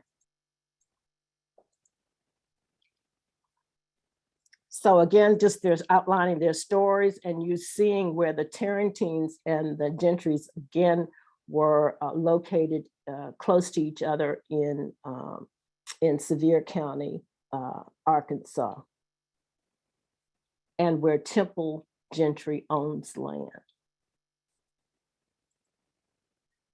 So, great-grandmother's story. Were there 2 Livelies? I started to ask, because we have different birthplaces, and we have a Lively mentioned as a girl in 1820 Harpo's will, but according to the 1820, by 1870, Lively should have been about 60 years old and 70 years old by 1880, and that's not what we see in the 2 different census.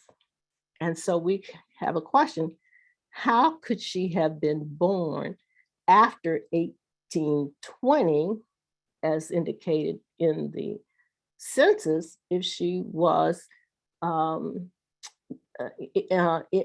is indicated in the census if she's mentioned in the 1820 wills as well? other documentation showed other questions. Lively was always already mentioned as a girl in John Harpo's 1820 wills. How could 1838 be correct? Lively was last mentioned in the will in 1820. When did she travel from Tennessee to Arkansas? Because she had been gifted to Sarah Harpo. We see that Gilbert is 10 years older than Lively in 1870. So there's a lot of conflict in these documents, and more questions needed to be answered. By 1910, according to 1910 United States Census, Lively is 71 years old, and she has a head of household, in a household with the Cravens family, who were mentioned in the book, The Seed of Sally Gooden. So that tracks the information in the book, does not necessarily tracks the information in an 1820 will, but by 1910 to 1916, we find out that by 1916, Lively is deceased. So Lively Murphy, asterisk Lively Murphy, married young Gilbert Tarrantine. There were two Gilberts. Was there also an older Lively or a sister to Delilah named Lively?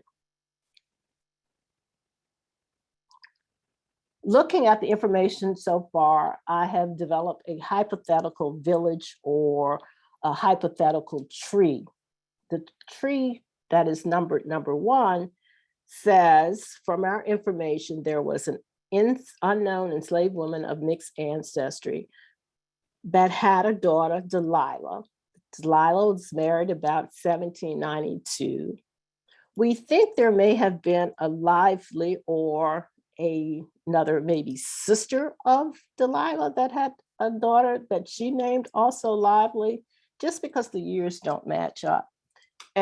But according to the census, Delilah had Lively in 1839, 1838, and these were the other siblings of Lively, and Lively married the Gilbert Tarrantine.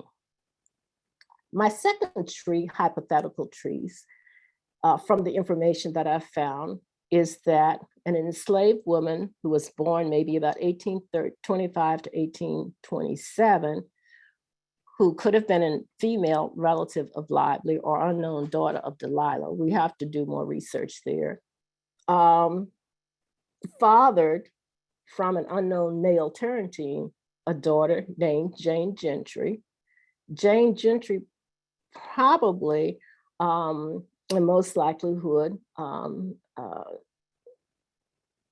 Jane Gentry's daughter Ellen and Lysa were probably fathered by Claiborne Gentry. And then, of course, the next generation, Ellen with 3 daughters, Dimple, Josephine, and Janie. We have 1 mtDNA match to Lively Murphy and 2 autosomal matches to a Tarrantine and to a Gentry family member. But yet another mtDNA match surfaces.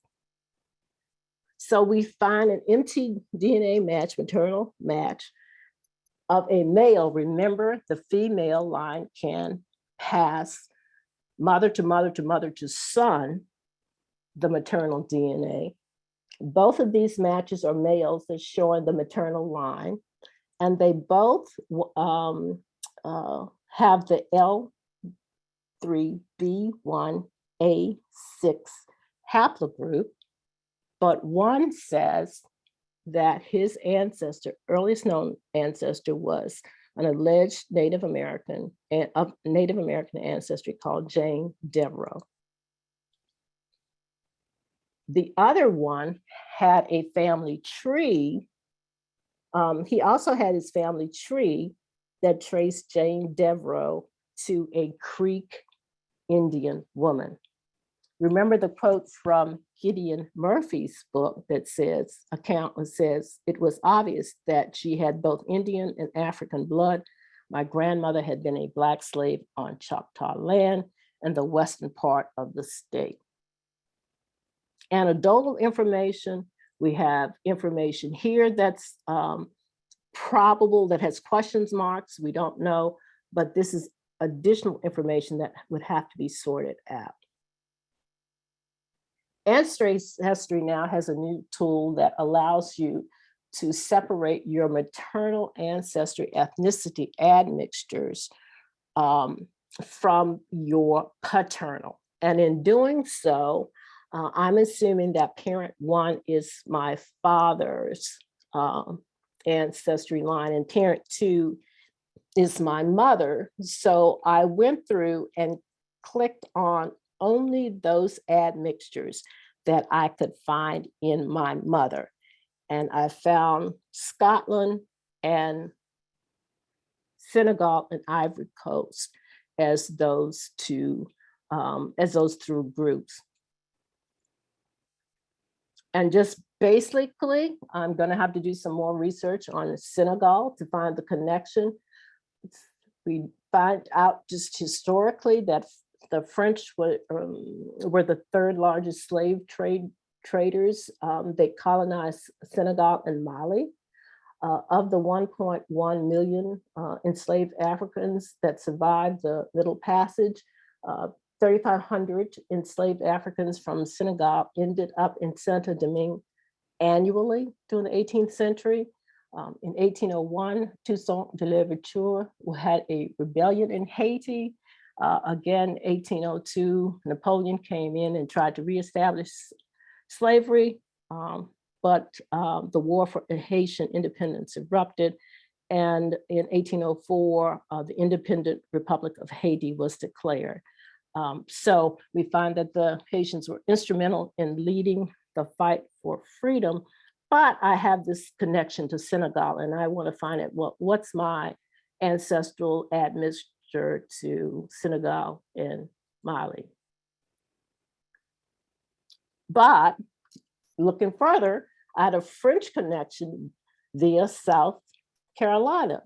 So one of my many connections said that Claudius Pigs was an enslaver from South Carolina. I put in the Pigs name because I kept having these matches that said Pigs. I went back to GEDmatch and put in all of the Pigs, put in Pigs as a name and came up with about 13 or 14. And I took those GEDmatch kits and matched them against mine. And lo and behold, on chromosome 9, I have a match with the Pigs line, with a descendant of the Pigs. And then I had an email communication that said, from one of the DNA matches, that his great-grandmother's name was Mary Bell Moore, born Pigs in Chesterfield County, South Carolina, and lived in Cheraw, South Carolina. She's a direct descendant of he says, stable of slaves belonging to a Frenchman who owned most of the area from the early 1700s. So this connects me even further back in time to South Carolina. And of course, I'm going to have to do some more research to find out how that connection works. Using another tool called DNA Painter, I then took those Pigs matches from GEDmatch and painted them on my chromosome so that we can see where each one of those Pigs matches are and how they line up on the DNA mapping tool. So my further research, I'm going to have to go and look deeper into these Sevier County property records for Gentry, Crabtree, or Turrentine transactions between 1837 to 1850. I'm going to have to search the county records for any transactions by Sarah or gentry or temple gentry between the years 1844, 1853. I'm also going to have to search the Hempstead County property records because I did not see any of these local records online, and look at William Crabtree. He was the administrator of the Murphy estate, to look and see if there were any transactions between William Crabtree and the Tarrantine property transactions, the Tarrantine family, and then definitely research Claudius Pigs for any transactional records, deeds, whatever that could point to an even earlier ancestor. So just summing up, great-grandma Jane's story. Great-grandma Jane's female ancestor, Delilah Murphy, through the mtDNA, was born around 1790. This is implied from John Harpo's 1820 will. Delilah was an enslaved woman of mixed African and Native American ancestry. This was the family narrative of Gideon, but also a notation on an mtDNA matches family tree. Her and also noted in the book, The Seed of Sally Booton. Delilah Murphy was purchased in Choctaw Territory, Alabama, by John Harpo, a slave trader, who took her to his plantation in Wilson County, Tennessee. This is the first person testimony of Gideon Murphy, her grandson. Lively Murphy, or a Lively Murphy, born around 1808, was the daughter of Delilah Murphy.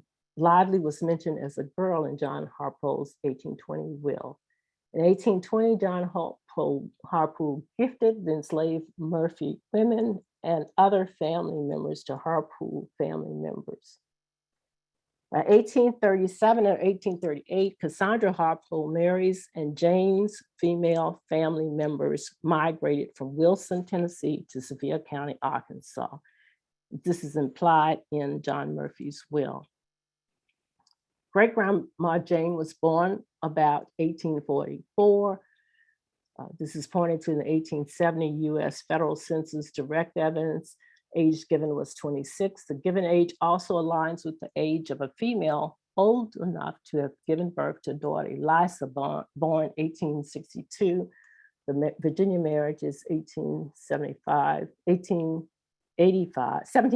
to 1940.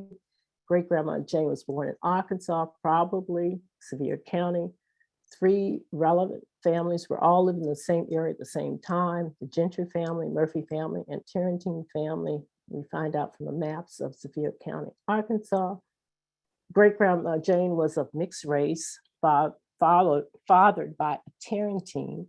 We have DNA evidence, descendant, a autosomal DNA match, and a direct Tarrantine descendant match. Great-grandma Jane's mother was an unknown female relative of Lively Murphy or Delilah Murphy. We have to have further research to find out the exact connection. Jane's mother may have been owned by the estate of John Murphy at the time of Jane's birth. The executive of the Murphy estate was William Crabtree, and so we need to do further research whether or not Crabtree sold any estate property, as he was allowed to do. Between her birth and 1850, great-grandma Jane may have been conveyed to Sarah Gardner Gentry, Temple Gentry's wife. We have indirect evidence. The 1850 slave schedule shows a 7-year-old mulatto female enslaved by Sarah Gentry in Arkansas. The Gentry, Tarrantine, and Murphy families lived adjacent to each other. Sarah Gentry, or another party, probably later conveyed great-grandmother Jane to John W. Gentry, who lived in Louisa County, Virginia. This is my theory. We need to find further documentation. John W. Gentry was a cousin to Temple Gentry. This was in the Gentry Journal and Family Trees. And between 1850, 1853, great-grandmother Jane lived as an enslaved woman in John Gentry's household. The 1853 will confirms this. In 1854, John Gentry's probated will confirmed the gift of his girl Jane prior to his death to his son Claiborne Gentry. Certainly by 1860, Jane Gentry was in Claiborne Gentry's household. We have the indirect evidence from the slave schedule and direct evidence from the will. She was living in Jackson in the Southern District of Louisa County, Virginia, from the slave schedule. In 1862, she gave birth to Eliza Ellis, older half-sister who is described as the mulatto for the Virginia marriage records. Did Jane have other children? Possibly. We looked at the Virginia Slave Birth Index that shows 2 children, Richard and a son named Robert, born to a enslaved woman named Jane, owned by Claiborne Gentry. By 1870, Jane Gentry was living in the Frederick Hall area of Louisa County with her presumptive spouse, John Johnson, and 3 sons, Samuel, James, and John. Her husband worked in the distillery, and this we found in the 1870 federal census. In 1879, Jane's daughter Eliza married Winston West from the Virginia marriage records, and by 1880, Jane was a widow living in the Jackson area of Louisa, working on a nearby farm owned by the Brooks family. 1880 US federal census and also fair family narrative confirmed. In 1881, Jane's daughter Ellen was born. We saw this from the Social Security application form.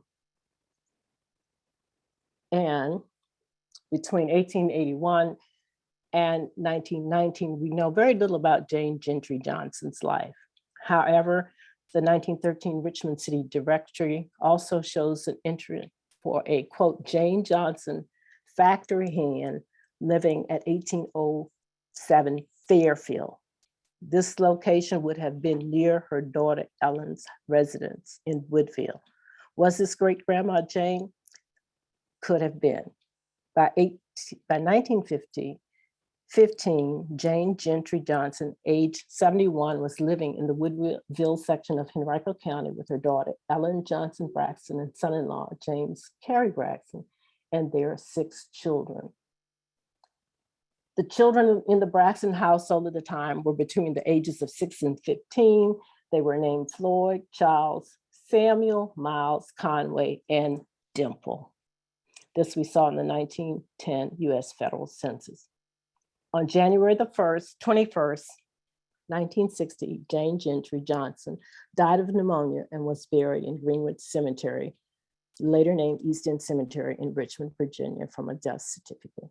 She died over 1,000 miles from her probable birthplace in Sevier County, Arkansas. So, just to wrap up, in discovering your female ancestor story, here are some tips.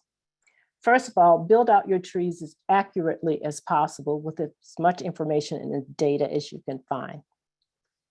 Research the children and the grandchildren.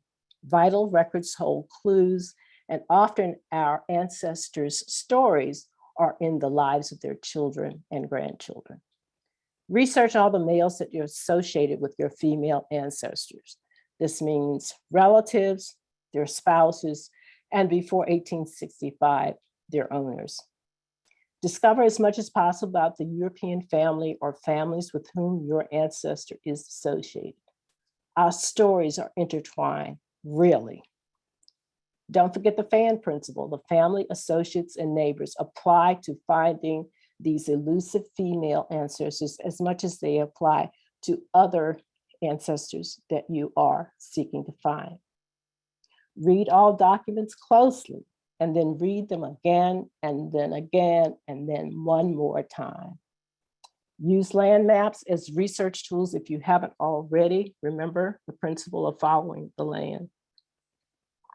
Learn the contextual history of your ancestor. Time, place, and events matter and can provide clues.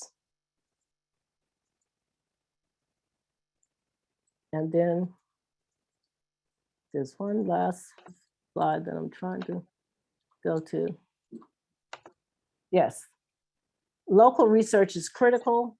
Courthouses, local genealogy groups are helpful. DNA evidence should be incorporated into your research.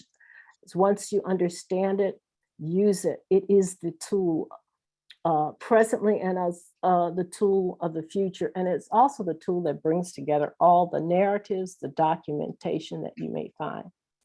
Have your oldest living female direct descendant tested now, if possible. Learn how to use the various DNA research tools, GEDmatches, GEDCOMS, which is your family trees, your chromosome browsers, everything in conjunction with each other and with other tools in other databases. Work with and understand both mtDNA, that's your maternal DNA matches, and your autosomal DNA matches.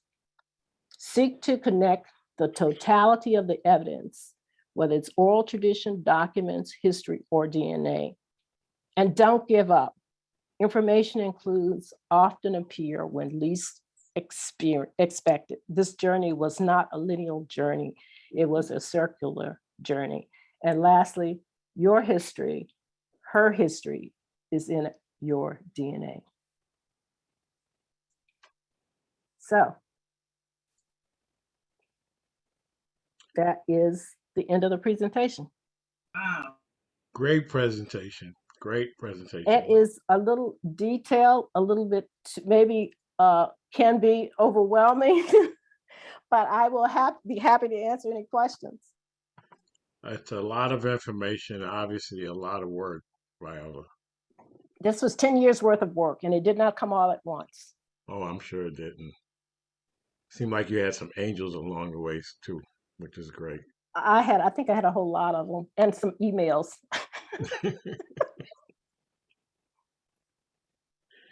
We're open up for questions. Anyone has questions, please unmute yourself. Larry, are you monitoring the questions in the chat box or whatever? Because I'm not. You're getting a lot of wonderful, great presentations. Excellent. Very thorough. That's for sure. That was really stunning.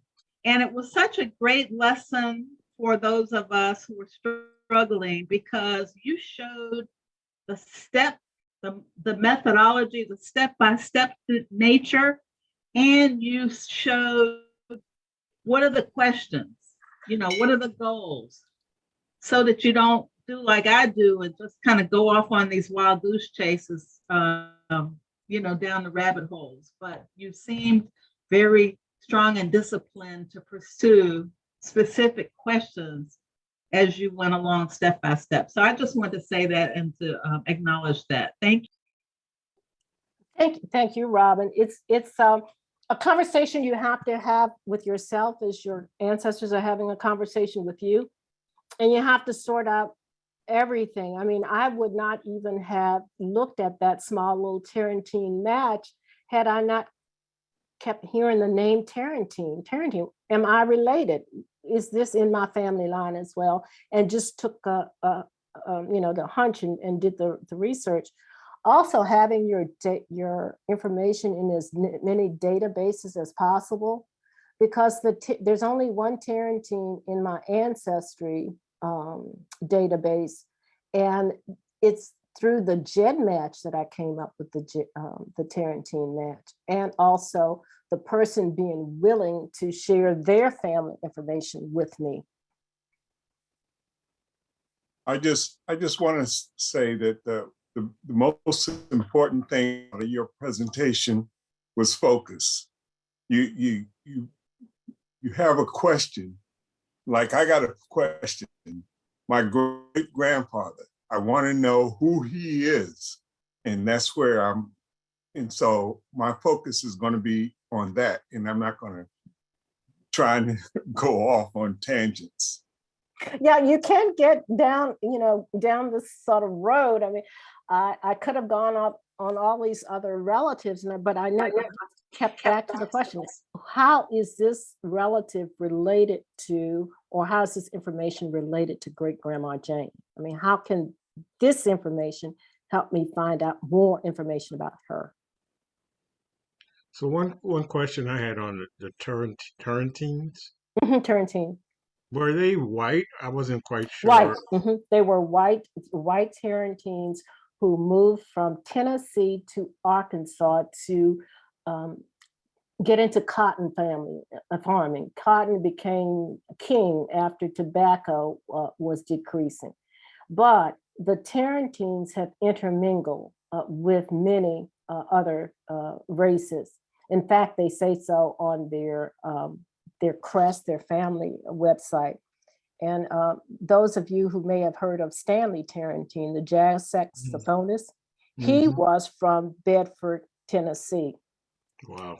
Wow. So I don't know if there are any descendants of Stanley Tarantine. I'd love to take a DNA test and see if we match. So the book that was presented to you about Lively, I guess. Yes, that was the book was focused on Lively's sister, one of Lively's sisters, Ellen. Okay. Ellen married a gentleman of family by the name of Polk, Spencer Polk. And in that book was that little paragraph about Lively. Now that was an African-American family though. Yes, this is an African-American family in Arkansas. In Arkansas. Wow. I may have to contact the Arkansas AAHGS members there and have them kind of help me through sorting out some more of the information as well. One of our past AAHGS president is a member of that group. I'm trying to think of her name now. But yeah, you should reach out to them. Definitely. Yeah. So Viola, don't you think it was strange for Jane to start in Louisa and Jackson, end up in Arkansas, and she started. This is the interesting story.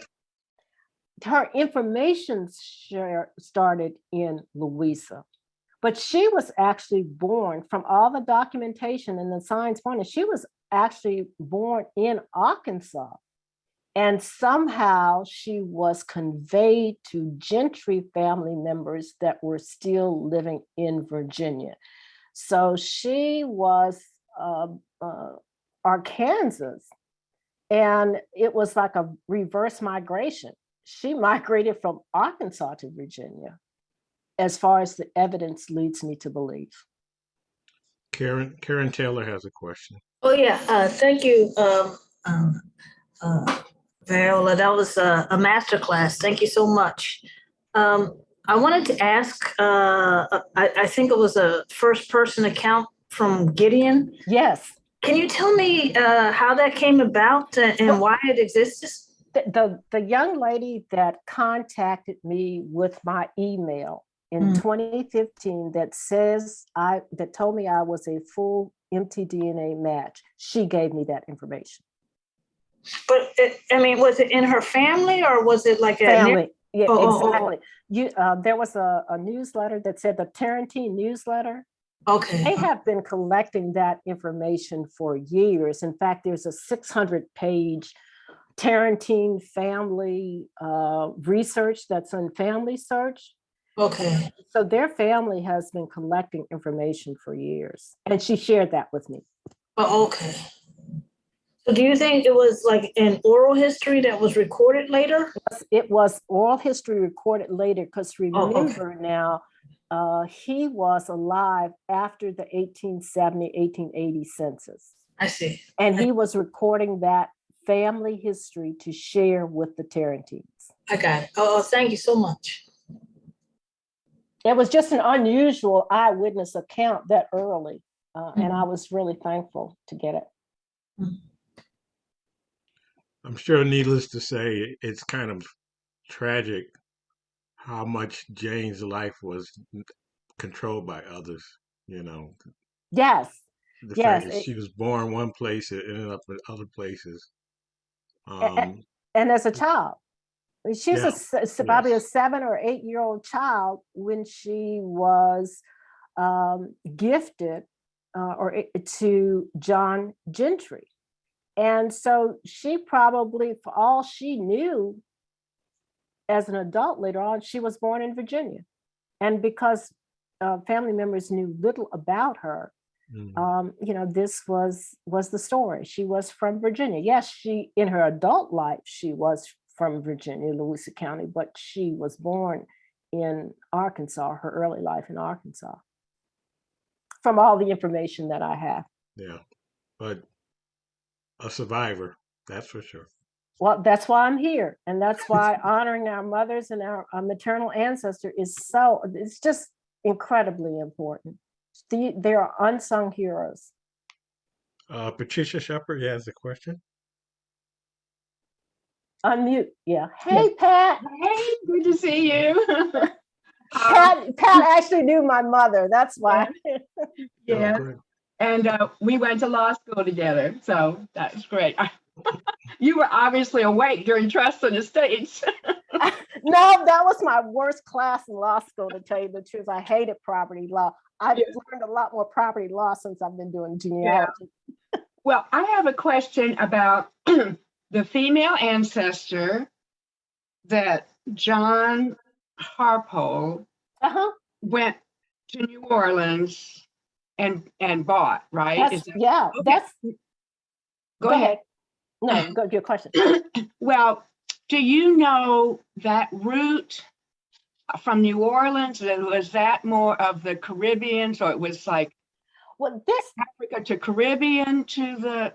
is my hypothesis, Mhm. is that somewhere along the line, maternal great grandmother came from Senegal, Right. or the Mali area, a country in Africa, to Haiti.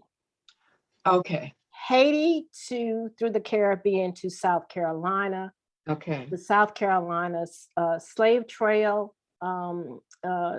trade, and through South Carolina up to Arkansas, up to Tennessee.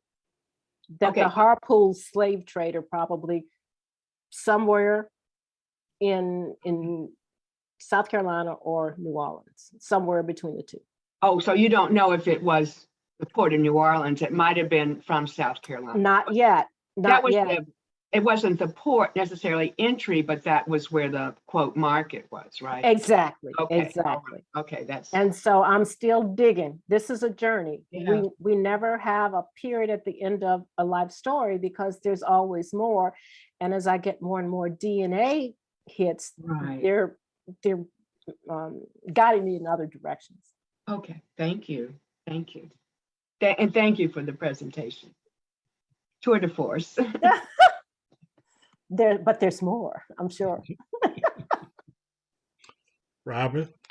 So Viola, I have two quick questions, and I'm glad Patricia made the point about law school, because I was going to ask how much your training might have facilitated your research. That's one question. The second question is, how unusual do you think your story is compared to the rest of us? Do you think if the rest of us did as much work as you did, and we were lucky and smart as you are, we might end up with this complexity of a story? Robin, thank you so much for the compliment. I don't know how smart I am. I'm just a digger. I just ask questions. And I think that is 100% of your research as a genealogist, or just somebody trying to find your roots. When things don't add up, when you see a clue, you just start digging, just like Shelley Murphy says, don't get out of the box, stay in the box, keep digging. But the law school background, or just knowing property law and understanding property law, definitely help to weed through terms. When you do your research and you get into so many documents, wills, probates, inventory, it's sort of, you're repeating a lot of information over again. The terms make sense, because then you can connect it with unfortunately, an object, which is our enslaved ancestors. And so it starts to make sense. The law school information helped, but the genealogy and the family history helped me to understand the law and the legal terms and what they meant and their relationship to each other. Second question about whether my story is unusual. I think the most unusual thing I found was I kept looking in Virginia, and then the Arkansas connection happened. And then I had to rethink my whole process and procedure. I had to rethink, well, what was happening? Why is there an action Arkansas to Virginia trail that's happening rather Virginia to Arkansas? Certainly Virginia to Arkansas for the enslavers, but for the enslaved ancestor, the trip was a one-way trip from Arkansas to Virginia. I think all of our stories are unique and unusual, and all of them have twists and turns. You just have to be willing to open yourself up to, the universe and say, maybe I'm looking down the wrong path. Maybe I need to think outside the box.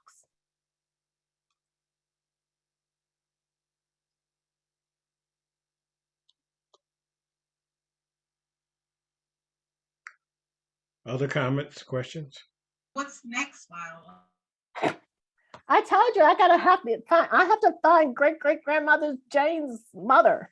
I have to find her ancestor. I find the connection to Senegal and Mali. And I have to, get back to the motherland. I have to connect the dots that get me squarely on terra firma, the motherland of Senegal. As suggested, it may be Mali, but we have to get back to the motherland. A book or a film? No, I'm working on something else. I'm actually working on free people of color in Buckingham County. I have all these tasks and projects going on at the same time.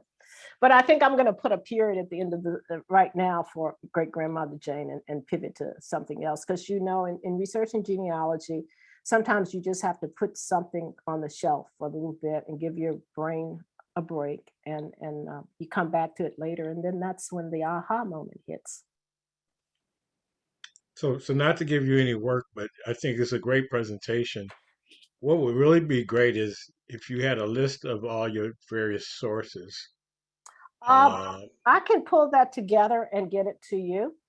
Yeah, I think it's just interesting. You hit a lot of different places. Yeah, I put them that in people don't think about going to as sources, and that could help as far as Definitely. we're looking for. Definitely, but it's also how the documents and the sources are confirmed or refuted by the DNA. Mm-hmm. And I think from this point moving forward, where you are stuck or where people are stuck is to really dig into that DNA and try to understand that. Because that will open up so many doors. It's just amazing. Yeah.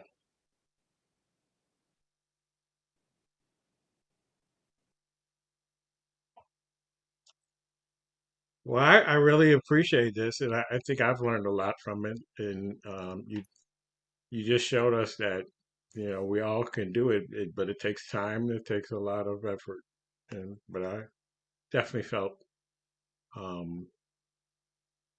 excited and felt that you give us the kind of hope that we all have in searching to our families. So thank you very much. Time and patience, and don't give up. I mean, if I sorted through a name as common as Jane Johnson, there are others that have Williams and Smiths and Taylors and that type of surname that's very, very hard to kind of get back into history, because there's so many common names and surnames and first names that can lead you down a trail. That's not the trail you need to go, but don't give up. I'd like to thank you, Viola, for your presentation. And also I was looking at it, and you brought like a little light to my family history, because I too have been doing research for a number of years, paper research. And then in 2017, I actually did my DNA.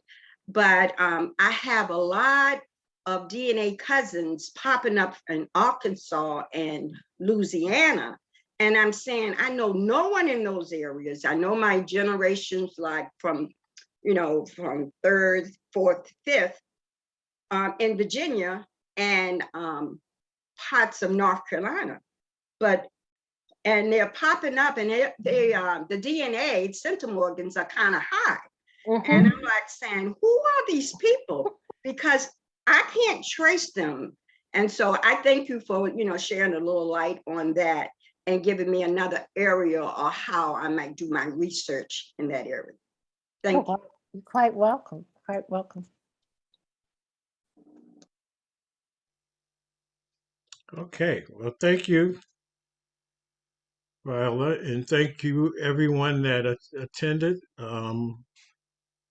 We glad to have you with us, and hopefully you've gotten something out of this. And always we're looking for other people to contribute their stories. So please reach out to us if you have a need or a want or an ability to just provide us your stories. And thank you very much. Thank you. Thank you, Viola. You're quite Excellent. Thank you, welcome. Viola. Thank you, Viola. Have a good day, everybody. Thank you. You too. Thank you very much.